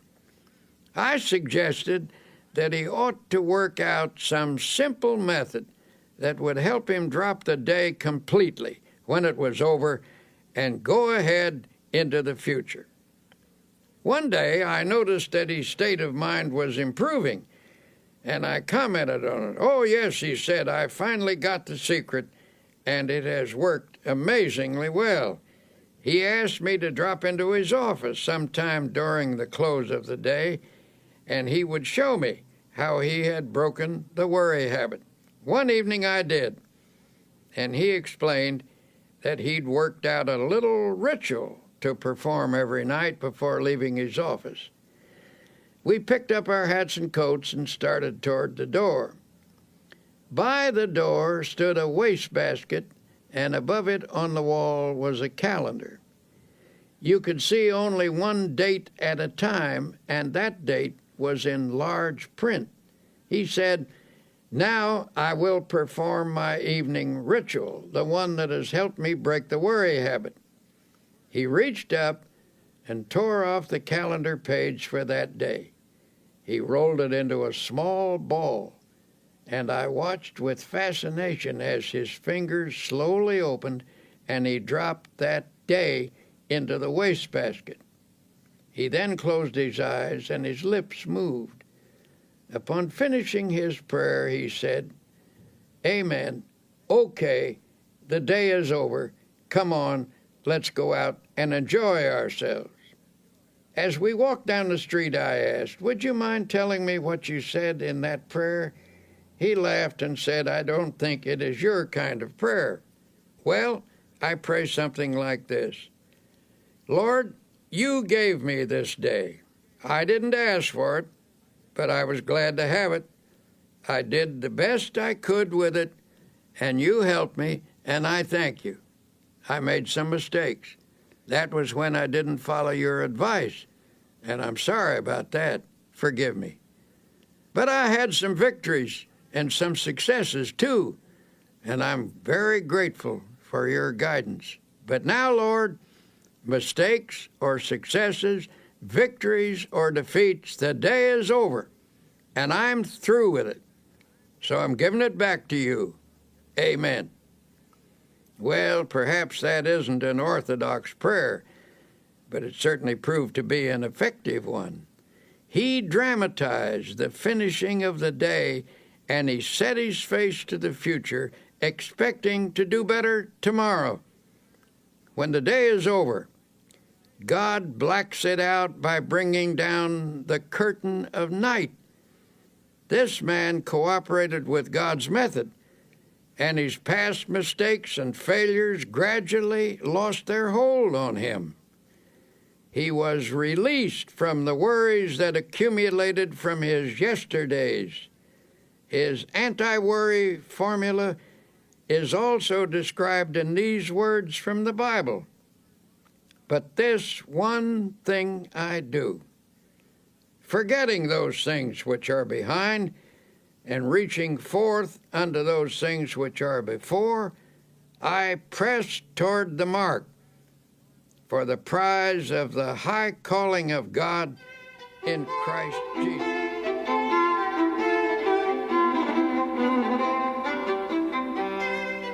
To help you break the worry habit, here are some practical suggestions you can start using right away. 1. Say to yourself, worry is a very bad mental habit. I can change any habit with God's help. 2. You can become free of worry by practicing the opposite and stronger habit of faith. With all the strength and perseverance you can command, start practicing faith. 3. How do you practice faith? Here's a good way to begin. First thing every morning before you rise, say out loud, I believe. 4. Recite this prayer frequently. I place this day, my life, my loved ones, my work in the Lord's hands. There is no harm in the Lord's hands, only good. Whatever happens, whatever results, if I am in the Lord's hands, it is His will, and it is good. 5. Practice saying something positive about everything. For example, don't say, this is going to be a terrible day. Instead, affirm, this is going to be a glorious day. Don't say, I'll never be able to do that. Instead, affirm with God's help, I will do that. 6. Shoot an injection of faith into all your conversations. A group of people talking pessimistically can infect every person in the group with negative feelings. But by talking up rather than down, you can drive off that depressing atmosphere and make everyone feel hopeful. 7. One reason you're a worrier is because your mind is literally saturated with thoughts of gloom, defeat, and apprehension. To counteract these, mark every passage in the Bible that speaks of faith, hope, and happiness. Commit each to memory. Say them over and over again until they saturate your subconscious mind. Then the subconscious will return to you what you have given it, namely optimism, not worry. 8. Help others cure the worry habit. In helping another to overcome worry, you get greater power over it within yourself. 9. Every day of your life, conceive of yourself as living in partnership and companionship with God. If He actually walked by your side, would you be worried and afraid? Well then, say to yourself, He is with me.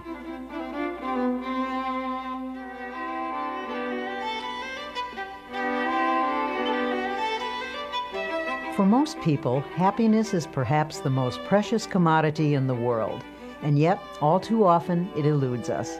In this segment called Create Your Own Happiness, you'll discover why happiness is really a state of mind. Once I met a man who absolutely bubbled over with radiant happiness. When I asked him his secret, he said, "Why, it's just as plain as the nose on your face. When I get up in the morning, I realize I have two choices, either to be happy or unhappy. And what do you think I do? I just choose to be happy, and that's all there is to it.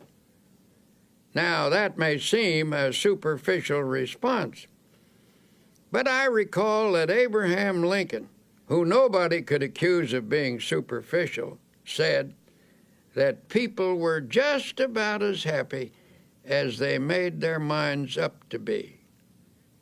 Perhaps the easiest thing in the world to find is a way of being unhappy. Just choose unhappiness. Go around telling yourself that things aren't going well, that nothing is satisfactory, and you can be quite sure of being unhappy. But say to yourself, things are going nicely, life is good, I choose happiness, and you can be quite sure of having your choice. Children are much more adept at finding happiness than most adults.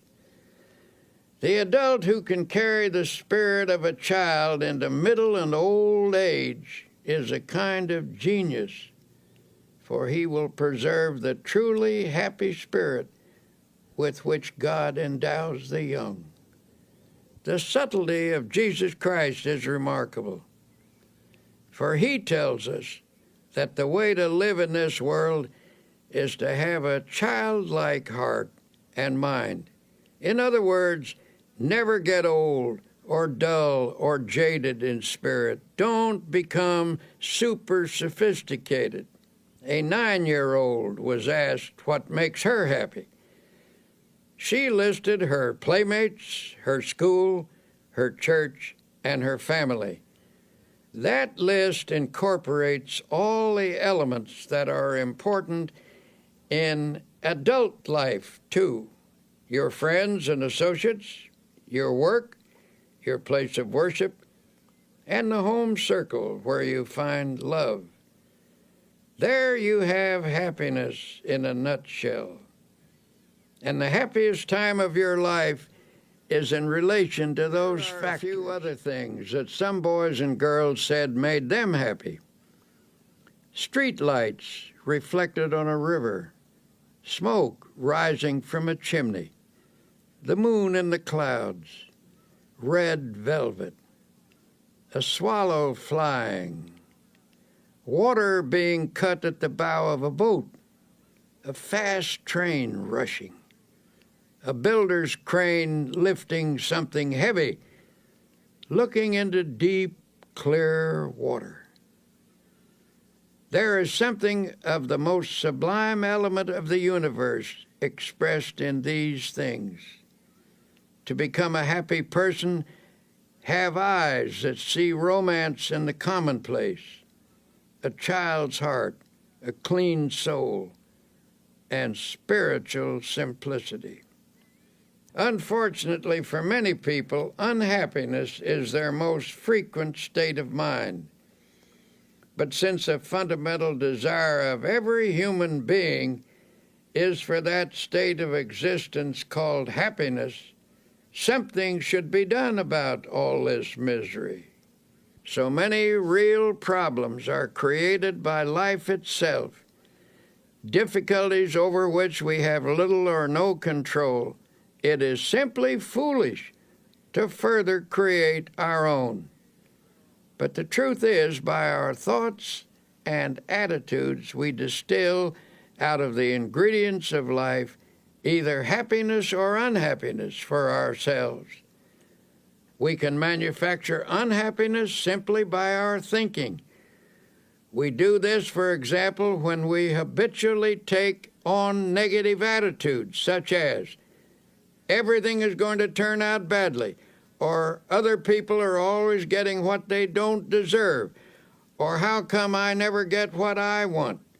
Unhappiness is further increased when we saturate our minds with resentment, hate, fear, and worry. Well then, if we ourselves create such a large proportion of our unhappiness, how can we produce happiness instead? An incident from one of my railroad journeys may suggest an answer. One morning, a half dozen of us were shaving in the men's lounge.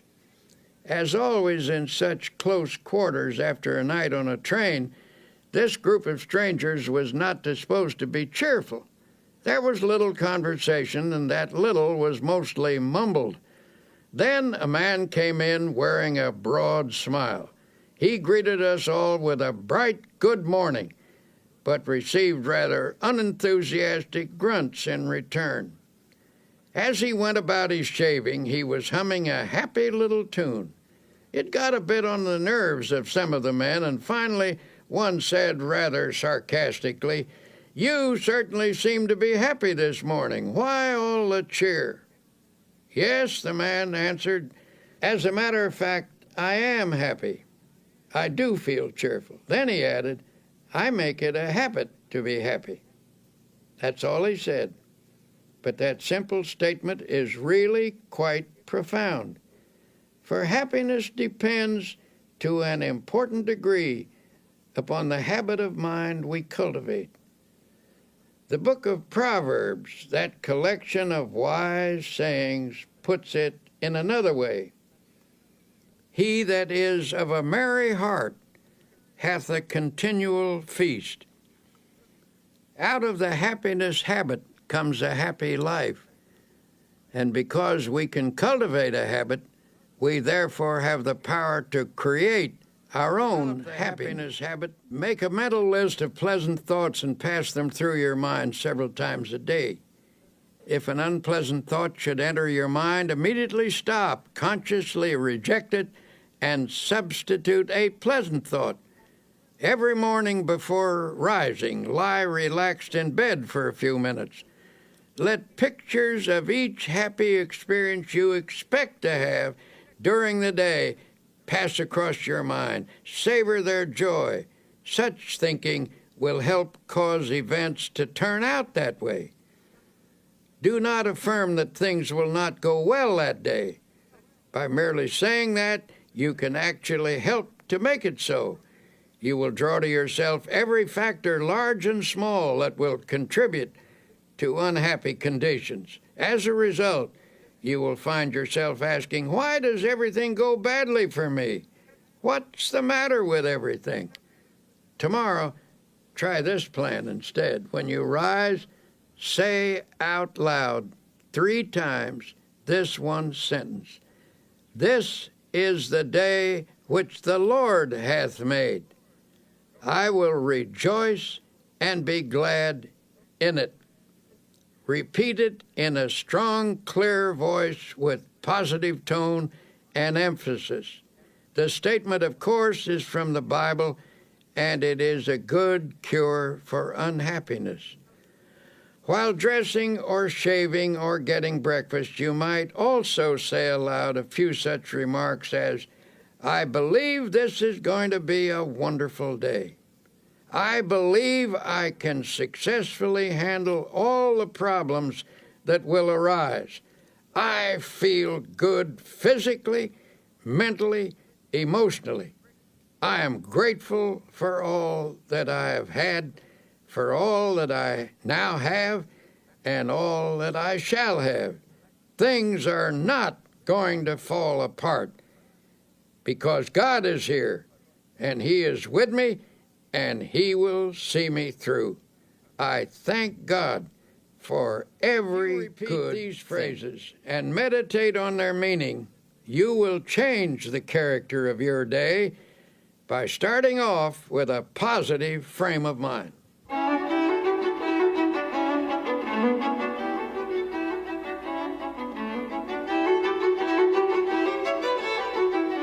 And yet it is not enough to practice even such important techniques as these unless throughout the day you also base your actions upon fundamental principles of happy living. One of the most simple and basic of such principles is that of human love and goodwill.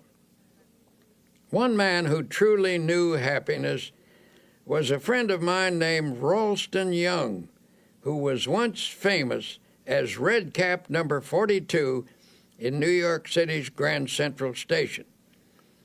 This man carried bags for a living, but his real job was living the Spirit of Christ. As he carried a person's suitcase, he tried to share a little Christian fellowship. He carefully watched a customer to see if there was any way he could give them more courage and hope. One day he was asked to take an elderly lady down to her train. As he wheeled her into an elevator, he noticed there were tears in her eyes. He asked the Lord how he could help her, and the Lord gave him an idea. As he wheeled her off the elevator, he said with a smile, "Ma'am, if you don't mind my saying so, that is a mighty pretty hat you're wearing." She looked up at him and said, "Why, thank you. And I might add," he said, "that sure is a pretty dress you have on. I like it so much." This appealed to her, and despite the fact that she wasn't feeling well, she brightened up and asked, "Why in the world did you say those nice things to me? It's very thoughtful of you." "Well," he said, "I saw how unhappy you were. I saw that you were crying, and I just asked the Lord how I could help you. The Lord said, speak to her about her hat. The dress," he added, "was my own idea."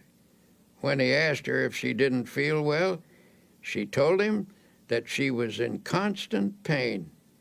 She asked him, "Do you by any chance know what it means to be in pain all the time?" Ralston had an answer. "Yes, ma'am, I do. A long time ago I lost an eye, and it hurt like a hot iron day and night. But," she said, "you seem to be happy now. How did you do it?" By this time he had her in her seat in the train, and he said, "Prayer, ma'am, just by prayer." Softly she asked, "Does prayer, just prayer, take your pain away?" "Well," answered Ralston, "perhaps it doesn't always take it away. I can't say that it does, but it always helps to overcome it so it doesn't seem like it hurts so much. Just keep on praying, ma'am, and I'll pray for you too." Her tears were dried now, and she looked up at him with a smile, took him by the hand, and said, "You've done me so much good." A year passed, and one night at the station a young woman came to see Ralston. She said, "I bring you a message from the dead. Before she died, my mother told me to find you and to tell you how much you helped her last year when you took her to the train in her wheelchair. She will always remember you, even in eternity, for you were so kind and loving and understanding." The young woman burst into tears and sobbed in her grief. Ralston stood quietly watching her. Then he said, "Don't cry, Missy. Don't cry. You shouldn't cry. Give a prayer of thanksgiving instead." She was surprised by this response, and Ralston went on, "Why, because many people have become orphans much younger than you. You had your mother a long, long time, and besides, you still have her. You will see her again. She is near to you now, and she always will be near to you. Maybe she is with us right now, the two of us, as we talk." The sobs ended and the tears dried. Ralston's kindness had the same effect on the daughter as it had on the mother. In this huge station with thousands of people passing by, the two of them felt the presence of the Divine One, he who inspired this red cap to go around in this way, spreading love. As Tolstoy said, "Where love is, God is." And we might add, where God and love are, there is happiness. So a fundamental principle in creating happiness is just to practice love. In my travels about the country, I have been fortunate to encounter an increasing number of genuinely happy individuals. These are people who have been practicing the kinds of techniques I'm describing to you. Recently, after finishing a lecture, a big, strapping, fine-looking man invited me to a party. Well, I must admit, from the way he described it, it didn't sound at all like my kind of party. I was hesitant, afraid I might cramp everyone's style, so I began to make excuses. "Oh, don't worry," he said. "This is your kind of party. You'll get the kick of your life out of it." So I went along with my buoyant friend, and he introduced me to a large group of joyous and exuberant people. I looked around for a bar, but there wasn't any. When I remarked that these people must have stopped somewhere before coming here, my host was shocked. "Stopped somewhere? Why, don't you understand? These people have got the spirit all right, but not the kind of spirit you're thinking of. I'm surprised at you. Don't you realize what makes this crowd happy? They've found God as a living, vital, honest-to-goodness reality. Yes, they've got the spirit all right, but it isn't the kind that you get out of a bottle. They've got the spirit in their hearts." Then I saw what he meant. This wasn't a crowd of pious, stodgy people. Some were leaders of that town, business people, lawyers, doctors, teachers, and a lot of simpler folk besides. And they were having a wonderful time, talking about God, and doing it in the most natural manner imaginable. They were telling one another about the changes that had occurred in their lives through spiritual power. Those who have the naive notion that you can't laugh and be light-hearted when you're religious should have been in on that party. Well, I left that evening with a Bible verse running through my mind. "In him was life, and the life was the light of men." That was the light that I saw on the faces of those happy people, an inner light reflected outwardly on their faces, and it came from an effervescent spiritual something that they had taken into themselves. Life means vitality, and these people obviously were getting their vitality from God.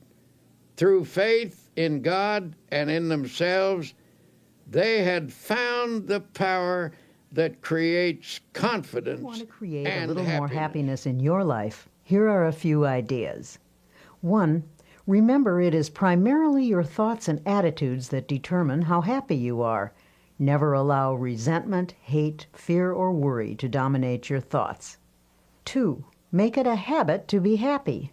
You can cultivate this habit, so you do have a choice. As the book of Proverbs says, "He that is of a merry heart hath a continual feast." 3. Practice happy thinking. Make a mental list of pleasant thoughts and pass them through your mind several times each day. If an unpleasant thought should enter your mind, immediately stop, consciously reject it, and substitute a pleasant one. 4.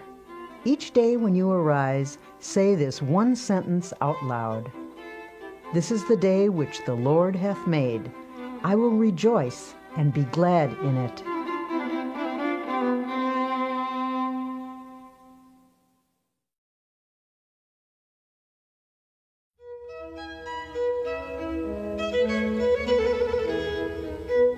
We might as well admit it, everyone wants to be liked.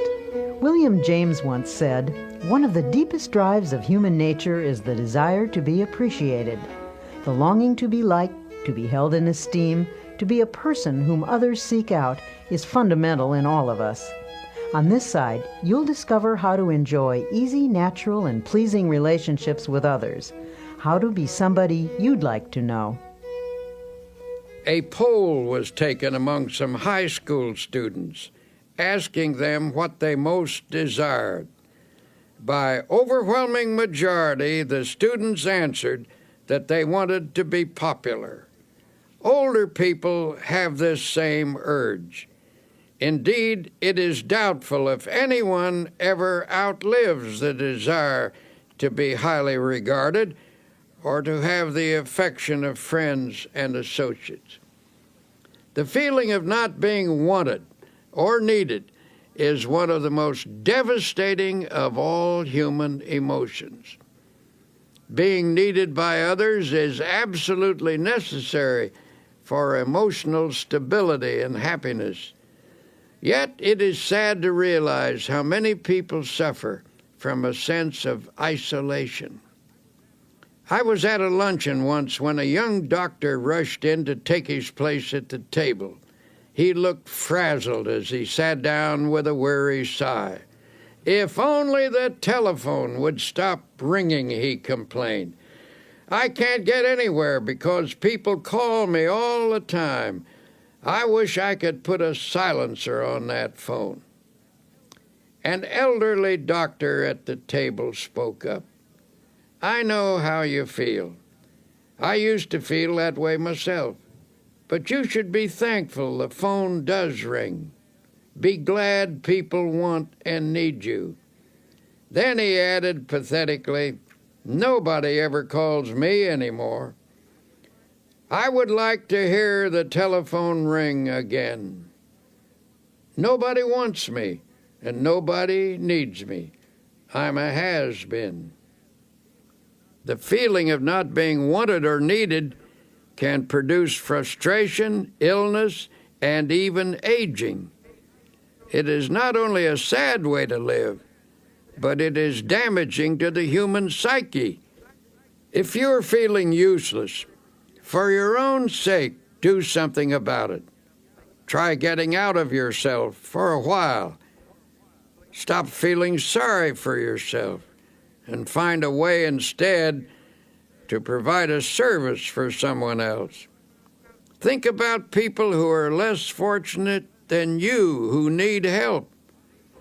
Volunteer for a worthwhile cause. Not only will you find the esteem we all need, but others will greatly benefit by what people you who give. deliberately strive to be popular often fail in the attempt. Popularity sought purely for its own sake can be a superficial goal which encourages superficial results. On the other hand, we all know someone who has that extra something, a magnetism that comes from inner confidence. Without even trying, these people never seem to lack for friends. Before we begin talking about ways to improve your relationships, let me warn you that no one, no matter how terrific, is liked by everyone. It's a curious quirk in human nature, but there are certain people with whom we simply don't click. Even the Bible recognizes this fact about human nature, for it says, "If it be possible, as much as lieth in you, live peaceably with all men." The Bible is a very realistic book. It knows people, their infinite possibilities, as well as their imperfections. The Bible advised the disciples that they should do their best to get along with the people in the villages they visited. But if they still couldn't do so, after trying sincerely, they were to shake off the very dust of the village from their feet. "And whosoever will not receive you when you go out of that city, shake off the very dust from your feet for a testimony against them." This is all by way of saying that if you don't achieve perfect popularity with everyone, don't let it bother you too much. People have never mastered the knack of being sought after, and it's not for lack of trying. Some people even go to extremes, acting in a manner they don't really enjoy, all because of their intense desire to be liked. Unfortunately, this desire is often merely a search for a superficial kind of popularity. Having said that, now let me tell you that there are certain procedures which can make you a person that other people like to be with, without becoming artificial or putting on an act. You can enjoy satisfactory personal relationships even if you are a difficult person or are by nature shy and retiring. Here are some suggestions. First, try to be a comfortable type of person, the kind that others can be easy with. Some people always keep a barrier between themselves and the world. It's a strain just to be with them. A stiff, unresponsive individual never quite meshes into a group. It's hard to know what they're feeling or how they're going to react. They make you feel a little uneasy. But a comfortable kind of person is easygoing and natural. They have a pleasant, kindly, genial way about them. Being with them is a bit like wearing an old hat or an old pair of shoes. It is important to try to be natural. Someone who is easy to be with usually has a big soul quality about them.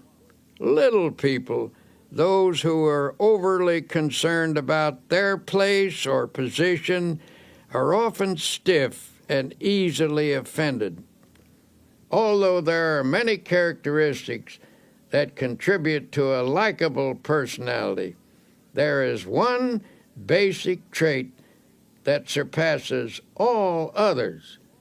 That is a sincere and forthright interest in and love for people. If you're having trouble with relationships, perhaps you should look for elements in your personality that cause strain when you're with others. Don't automatically assume that other people don't like you because of something wrong with them. Perhaps the trouble is within yourself. Finding and eliminating such problems requires scrupulous honesty and may also involve the help of a professional counselor. The scratchy elements of your personality may be qualities you've acquired over the years.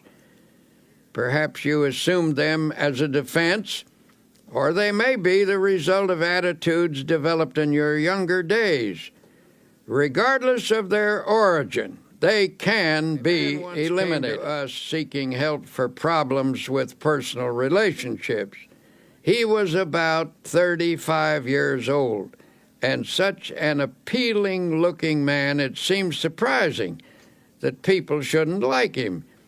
Yet he proceeded to outline an unhappy set of circumstances to illustrate his dismal failure with people. "I do my best," he said. "I've tried to put into practice the rules I've been taught about getting along with people, but I get nowhere with the effort. People just don't like me." After talking with him, the trouble became apparent. His manner of speech conveyed a persistently critical attitude. This attitude was thinly veiled, but still it was there. He had an unattractive way of pursing his lips, which indicated a kind of primness or reproof for everybody, as if he felt just a bit superior and disdainful. "Isn't there some way to change myself so people will like me?" he demanded. "Isn't there some way I can stop unconsciously rubbing people the wrong way?" The young man was decidedly self-centered and egotistical. The person he really liked was himself. Every statement, every attitude was unconsciously measured in terms of how it made him look. He was irritable with people and picked on them in his own mind, though few outward conflicts developed. Inwardly, he was trying to make everyone over to suit himself. Unconsciously, people realized this. In their minds, they erected barriers against him. Since he was being unpleasant to people in his thoughts, it followed that he was less than warm in his behavior. He was polite enough and managed not to be boorish and unpleasant, but people unconsciously felt coolness in him, so they gave him the brush off, and with good reason, for in his mind he had already brushed them off. In a sense, he liked himself too well, and to build up his self-esteem, he put others down. He was suffering from too much self-love. To change his situation, he had to be taught how to love other people and to forget himself, which was, of course, a complete reversal of his habits. He was bewildered and baffled when his difficulty was outlined to him. But since he was sincere and meant business, he practiced the suggested techniques for developing love of others in place of extreme self-love. It took some fundamental changes to accomplish this goal, since his egotism was so deeply ingrained. But in the end, he did succeed. Suggested was that he make a list of people he had met during the day, for example, the bus driver or the newsboy. Every night before retiring, he was to mentally picture each person on the list, and as he brought each face up before him, he was to think a kindly thought about that person and then pray for them. Each of us has his own world, people we encounter each day or with whom we do business. This man was instructed to pray for those in his own little world. For example, the first person he saw each morning was the elevator man in his apartment house. Normally, he'd say a perfunctory good morning. Now he took the time to have a little chat. He asked the elevator man about his family and about his interests. He found that he had an interesting point of view and some experiences which were quite fascinating. He began to see new values in a person who had previously been a mechanical robot to him. He actually began to like the elevator operator, and in turn, the elevator operator, who had formed a pretty accurate opinion of the young man, began to reverse his views. They established a friendly relationship. So the process went from person to person on his list. One day the young man said, "I've found that the world is filled with interesting people, and I never realized it before." When he made that observation, he proved that he was losing himself. And when he did that, as the Bible so wisely tells us, he found himself. In losing himself, he found himself and lots of new friends besides. People began to like him. Learning to pray for other people is a very important step in this process. When you pray for someone, you tend to lift the relationship to a higher level. The best in other people begins to flow out toward you as your best flows toward them. In the meeting of the best, in each, a higher understanding is established. Essentially, getting people to like you is merely the other side of liking them. One of the most popular men who lived in the United States in this century was the late Will Rogers, and one of the most characteristic statements he ever made was, I never met a man I didn't like. Now, that may have been a slight exaggeration, but I'm sure Will Rogers didn't think so.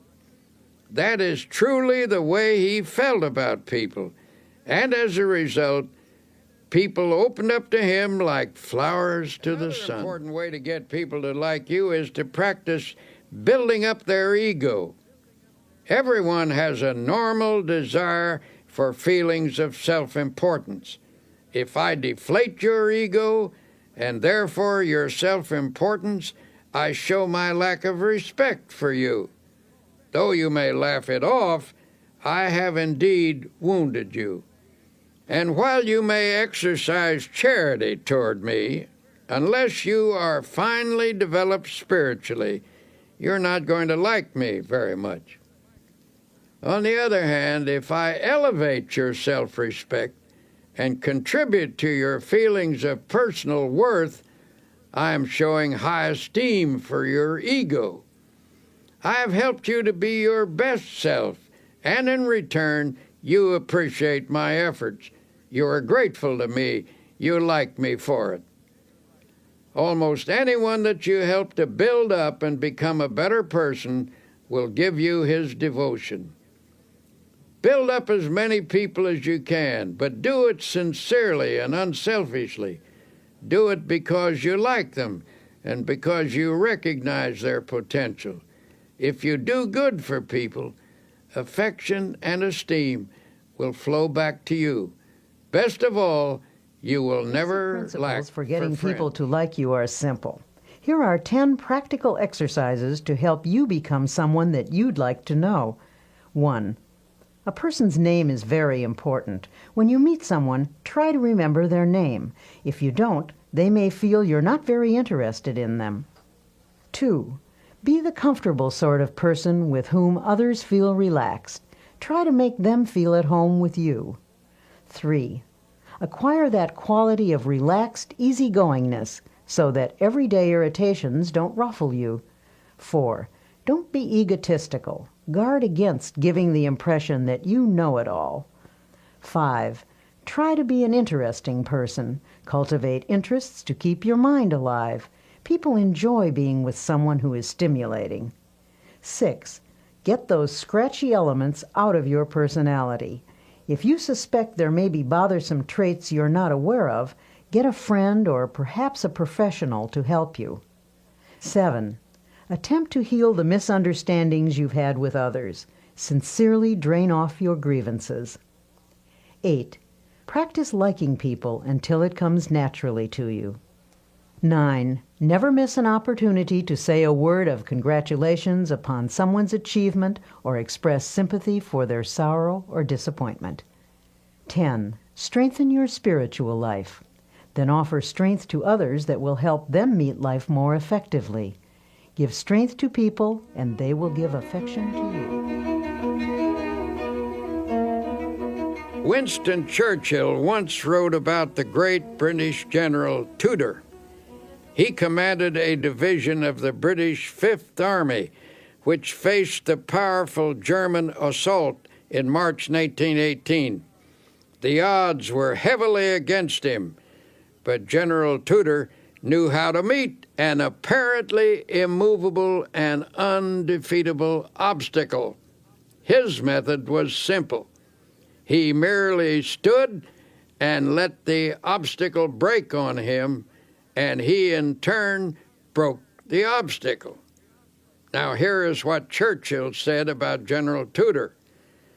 The impression I had of Tudor was of an iron peg hammered into the frozen ground, immovable. General Tudor knew how to stand up to an obstacle. Just stand up to it, that's all. Don't whine or complain about it. Don't give way under it. Stand up to it, and it will finally break. You will break it. Something has to break, and it won't be you. It will be the obstacle. People who cringe in front of their challenges not only trip themselves up, but they can often affect a whole team or organization. People like the Obstacle Man, for example. Here's his story. This Obstacle Man worked in a large creative organization. He received this name because no matter what suggestion was advanced, his mind instantly latched onto all the possible obstacles in connection with it. One day, the directors of his firm were considering a project which involved considerable expense and some definite hazards, as well as possibilities for success. In a discussion of the venture, the Obstacle Man would frequently say, "Just a moment, let's consider the obstacles involved." Now, present at this meeting was another man who said very little, but who was greatly respected by his colleagues for his ability and achievements. After listening to the Obstacle Man's litany of objections, he finally asked, "Why do you constantly emphasize the obstacles in this proposition instead of the possibilities?"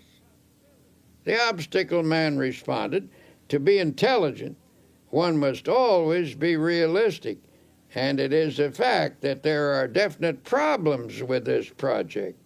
What attitude would you take toward these obstacles, may I ask?" The other man unhesitatingly replied, "What attitude would I take toward these obstacles? Why, I would just remove them, that's all, and then I would forget them." "But," said the Obstacle Man, "that's easier said than done. You say you would remove them and forget them. May I ask if you have any technique for doing this that the rest of us have never discovered?" A slow smile came over the face of the other man as he said, "My entire life removing obstacles, and I never saw one yet that couldn't be removed, provided you had enough faith and guts and were willing to work. Since you want to know how it's done, I'll show you." He then reached into his pocket and took a card out of his wallet. He shoved the card across the table and said, "There, read that. That's my formula. And don't give me a song and dance about how it won't work either. I know better from experience." The Obstacle Man picked up the card and, with a strange look on his face, read the words to himself. "Read them out loud," urged the other man. In a slow, dubious voice he read, "I can do all things through Christ who strengthens me." The owner of the card put it back in his wallet and said, "I've lived a long time and have faced a lot of difficulties, but there is power in those words, actual power, and with it you can remove any obstacle." He said this with confidence, and everyone knew he meant it. He was, in fact, a remarkable man who had overcome many odds, and his successful track record spoke for itself. His positive attitude, plus the fact that he was not in any sense holier than thou, made his words convincing to the men around the table. At any rate, there was no more negative talk from the Obstacle Man or anyone else from then on. The project was put into operation, and despite risks and difficulties, it turned out successfully. Think of the winning mentality that sports champions cultivate. When a game seems to be going against them, they can't let discouragement creep in. They can't let negative thoughts dominate, or they will lose the power to win. To be a champion in your own arena, your mental and spiritual resources must be razor sharp with confidence. Now you may say, "But you don't know my circumstances. I'm in a different situation than anybody else, and I'm about as far down as a human being can get." Well, if that's true, and you're down as far as you can get, in that case, congratulations, for you're at the bottom. And the bottom is a wonderful place. The only place you can go from the bottom is up. On the other hand, it's hard to say you're in a situation that no one has ever encountered before. There is no such situation. Practically speaking, there are only a few human stories, and they've all been enacted before. This is a fact we must never forget. There are people in this world who have overcome every conceivable difficulty, even the most hopeless, even the one in which you now find yourself. There is always a way out. A wise old man was once asked how he overcame the many difficulties of his life. How do I get through a trouble? Well, first I try to go around it. And if I can't go around it, I try to get under it. And if I can't get under it, I try to go over it. And if I can't go over it, I just plow right through it. Then he added, God and I plow right through it together. One way to help your subconscious become more positive is to eliminate certain expressions of thought and speech, which we'll call the little negatives. These little negatives clutter up the average person's conversation, and while each one is seemingly unimportant in itself, when taken together, they have a total effect of creating a negative mindset. If you analyze your own conversational habits, you may be shocked by what you find. See how often gloomy little statements creep in like, I'm afraid I'll be late, or what if I have a flat tire, or I don't think I can do that, or even, I knew it was going to rain. These are little negatives, to be sure, and a big thought is, of course, more powerful than a little one. But it should never be forgotten that mighty oaks from little acorns grow. And if a mass of little negatives clutters up your conversation, they're bound to seep into your mind. Soon they accumulate in force, and before you know it, grow into big negatives. Make the decision right now to go to work on your little negatives. Root them out of your thoughts and your conversations. The best way to do this is to say a positive word about everything. When you keep asserting that things are going to work out well, that you can do the job, that you will not have a flat tire, that you will get there on time, you invoke the law of positive effects. You will find that good results do occur. Things do turn out well. Now, as we've said before, our success in overcoming obstacles is greatly influenced by our attitude. In fact, most of our obstacles are actually mental in character. Ah, you may object, my obstacles are not mental. Mine are real. Perhaps so, but your attitude toward them is mental. Attitudes are created by a mental process, and what you think about your obstacles largely determines what you do about them. Take the attitude that you can't remove an obstacle, and you won't. But get the idea firmly fixed in your mind that the obstacle is not so great as you previously considered it to be. Hold on to the idea that the obstacle is removable. The very moment you begin to think in this manner, you inaugurate the process that will eventually remove your obstacle. If there's a difficulty which has defeated you for a long time, it's likely that you've told yourself for weeks, months, and even years that there's nothing you can do about it. Only your inabilities, your mind gradually concludes that you are indeed incapable. And when your mind is convinced, you're convinced, for as you think, so you are.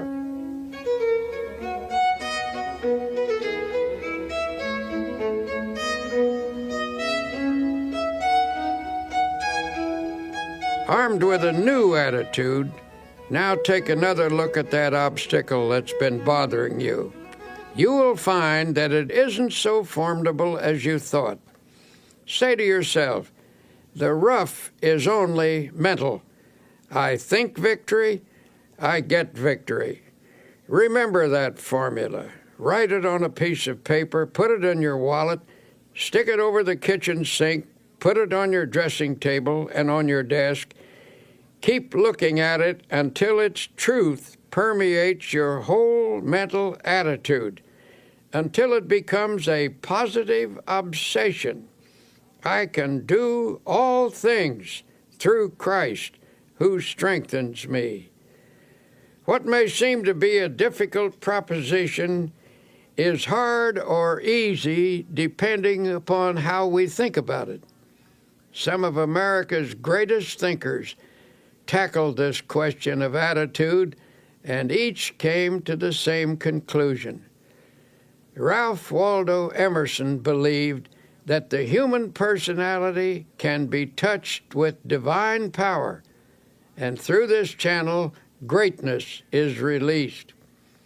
William James pointed out that the most important factor in any undertaking is one's belief about it. And Henry David Thoreau told us that the secret of achievement is to hold a picture of a successful outcome in mind. I frequently receive letters from people who discovered just how practical the I don't believe in defeat approach can be. One man wrote to relate his father's story. My father was a traveling salesman, the letter began. Every year he changed the line of goods he would sell and tell my mother that this was the last change. He always said that next year our problems would be over and we would be on Easy Street. But Easy Street never happened, and my father was always tense, always afraid of himself, always whistling in the dark. Then one day a fellow salesman gave Father a copy of a little 3-sentence prayer. He was told to repeat it just before calling on a customer. Father tried it, and the results were almost miraculous. He sold 85% of all the calls he made the first week, and every week after that the results were wonderful. Some weeks his percentage ran as high as 95, and Father had 16 weeks in which he sold every customer he called on. Father gave this prayer to several other salesmen, and in each case it brought astounding results. Here is the prayer. I believe I am always divinely guided.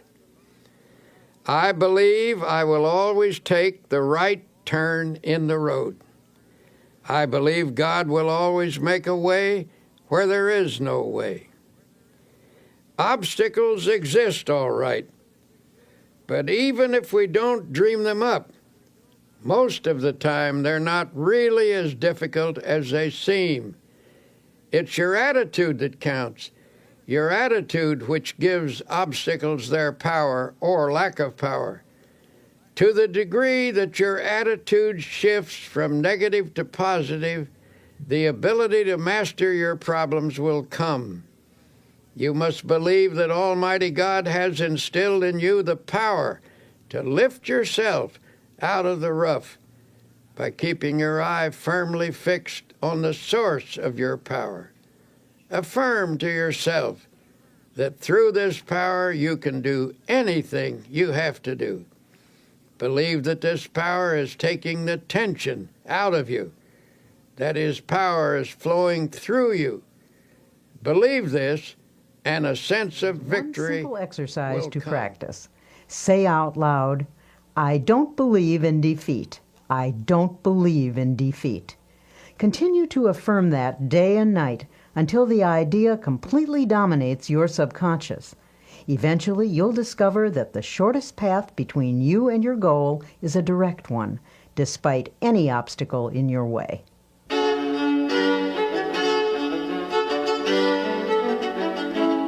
Here you will discover the practical secrets that can lead to a life in which dreams are achieved and expectations are fulfilled. As Dr. Peale says, life cannot deny itself to the person who gives life his all. So, as you listen, keep in mind your most burning desire. Surely there's a way to make it come true. Have you been trained to believe? Are you convinced that you can successfully complete any task you set for yourself? Or are you a doubting Thomas?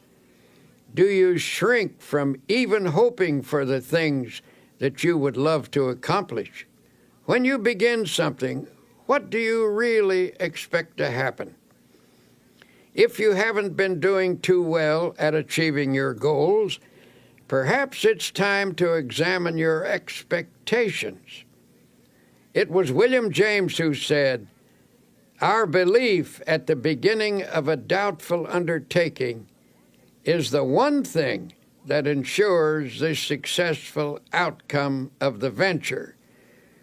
Rule number 1, when there's something you want, learn to believe. The Bible teaches a technique for obtaining spiritual power, a method which emphasizes how a person can make something of himself. When released, this power can provide one of the greatest forces in human nature: belief, positive thinking, faith in God, faith in other people, faith in yourself, faith in life. This is the essence of the technique.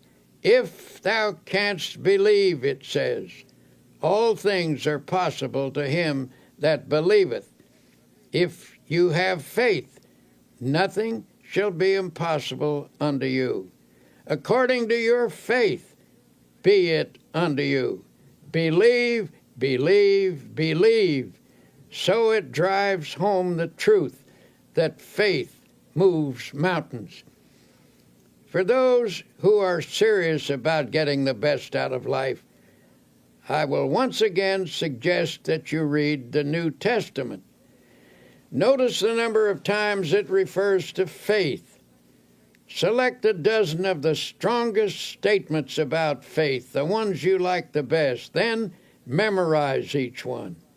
Let these faith concepts drop into your conscious mind.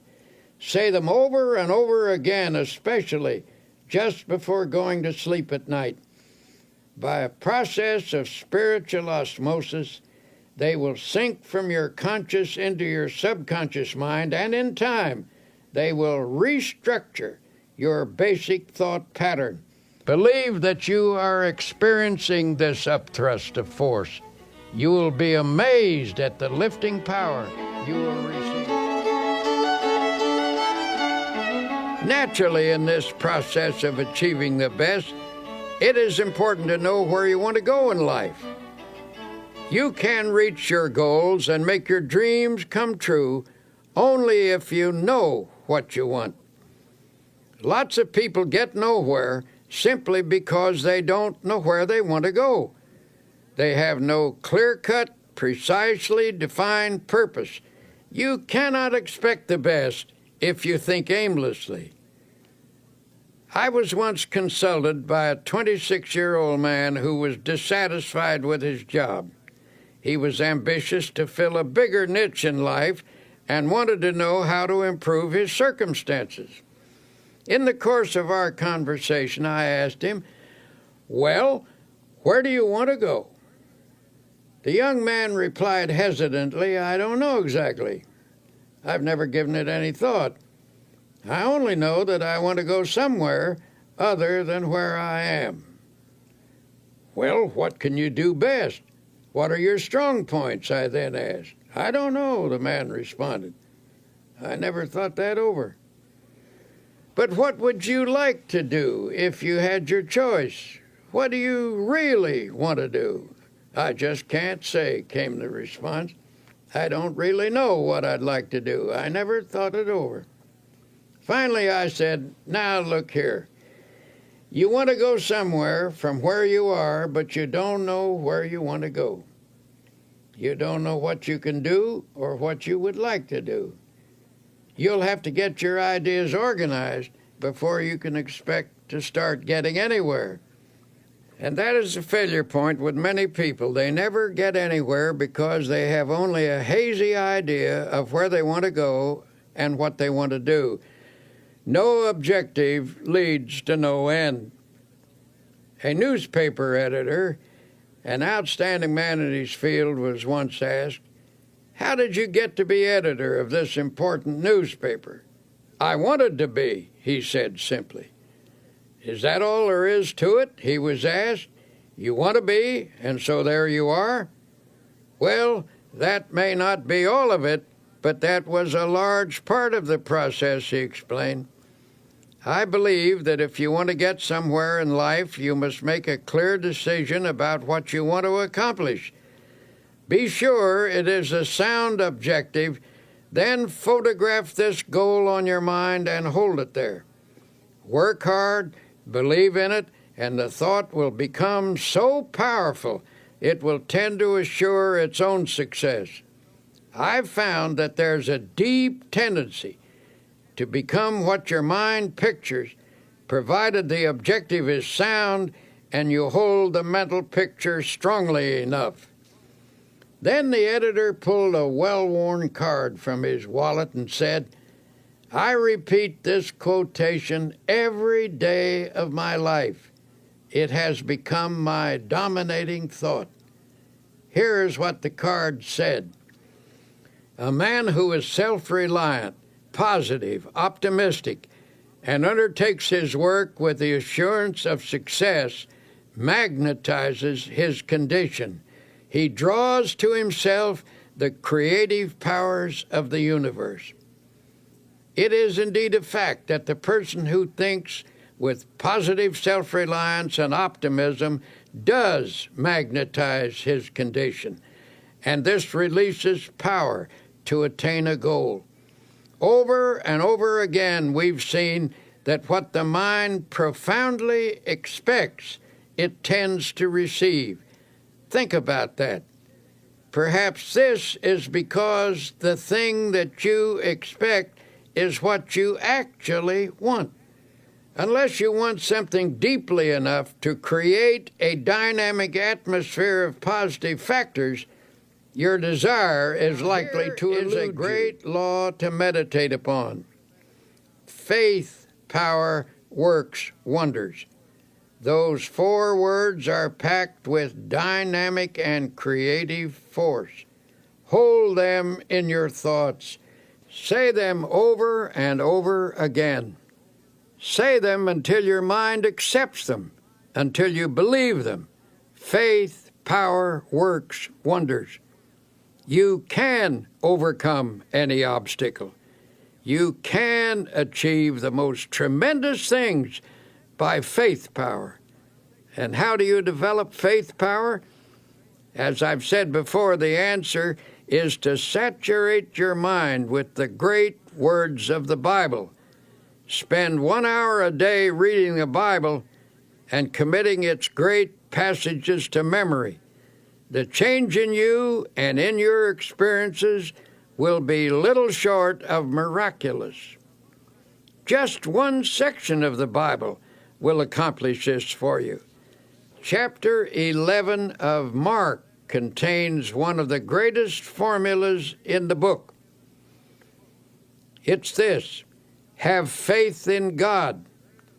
For verily I say unto you, that whosoever shall say unto this mountain, Be removed, and be thou cast into the sea, and shall not doubt in his heart, but shall believe that those things which he saith shall come to pass, he shall have whatsoever he saith. Now, why does this passage use the word heart? Because it means that you are not to allow doubt into your subconscious, into the inner essence of you. And this doubt is not the kind of superficial doubt which normal, intelligent questioning raises. Rather, we are instructed to avoid the deep, fundamental doubt that obstructs the flow of faith. Another interesting thing to note about this passage is that we are told, "Ye shall say to this mountain." The reason great things don't happen to some people is because they aren't specific enough in their application of faith power. In other words, don't address your efforts to the entire mountain range of all your difficulties. Attack one problem at a time. Be specific. If there's something you want, what is the best way to go about getting it? In the first place, ask yourself, should I want it? Test the question very honestly in prayer to be sure you should want it and whether you should have it. If you can answer that question in the affirmative, then ask God for it and don't be backward in asking Him. And if God, having more insight, believes that you shouldn't have it, you needn't worry, He won't give it to you.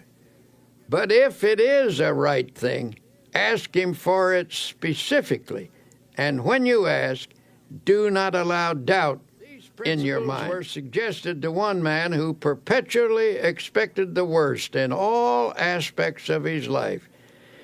He took a negative attitude toward every project or problem he faced and expressed a vigorous disbelief in these principles.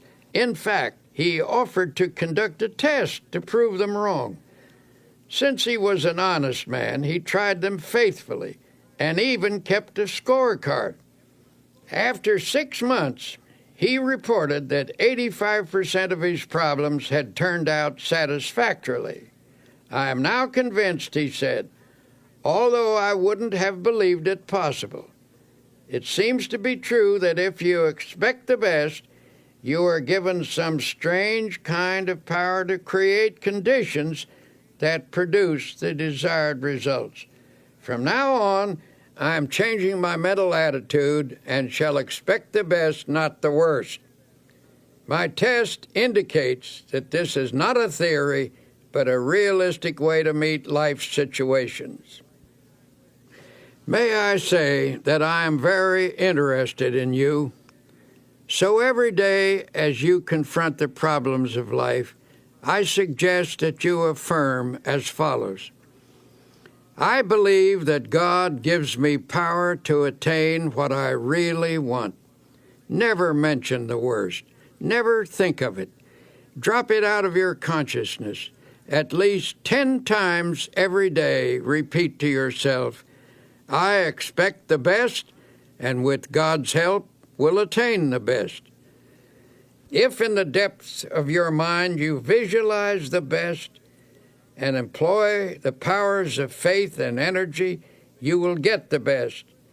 If with all your heart, that is the secret. If with all your heart, that is to say, if you reach out creatively toward your heart's desire with your entire personality, your reach will not be in vain. So expect the best. Never think of the worst. Drop it out of your thoughts. Let there be no thought in your mind that the worst will happen, for whatever you take into your mind can grow there. So take in only the best. Nurture it. Concentrate on it. Emphasize it. Visualize it. Prayerize it. Surround it with faith. Expect the best at all times, and spiritually creative mind power, aided by God power, will produce the best. You have finished listening to these tapes. What have you heard? Simply a series of practical and workable techniques for living a successful life. You have heard a formula of belief and practice which should help you win victory over every defeat. Examples have been given here of people who have believed and who have applied the suggested techniques. But listening is not enough. Now please go back and practice each technique. They have been tested in the laboratory of spiritual and practical experience. When applied, they will work for you as they have worked for many. We may never meet in person, but through these tapes, I feel we have met. We are friends and partners, so believe and live successfully. Thank you, and best wishes always, Norman Vincent Peale.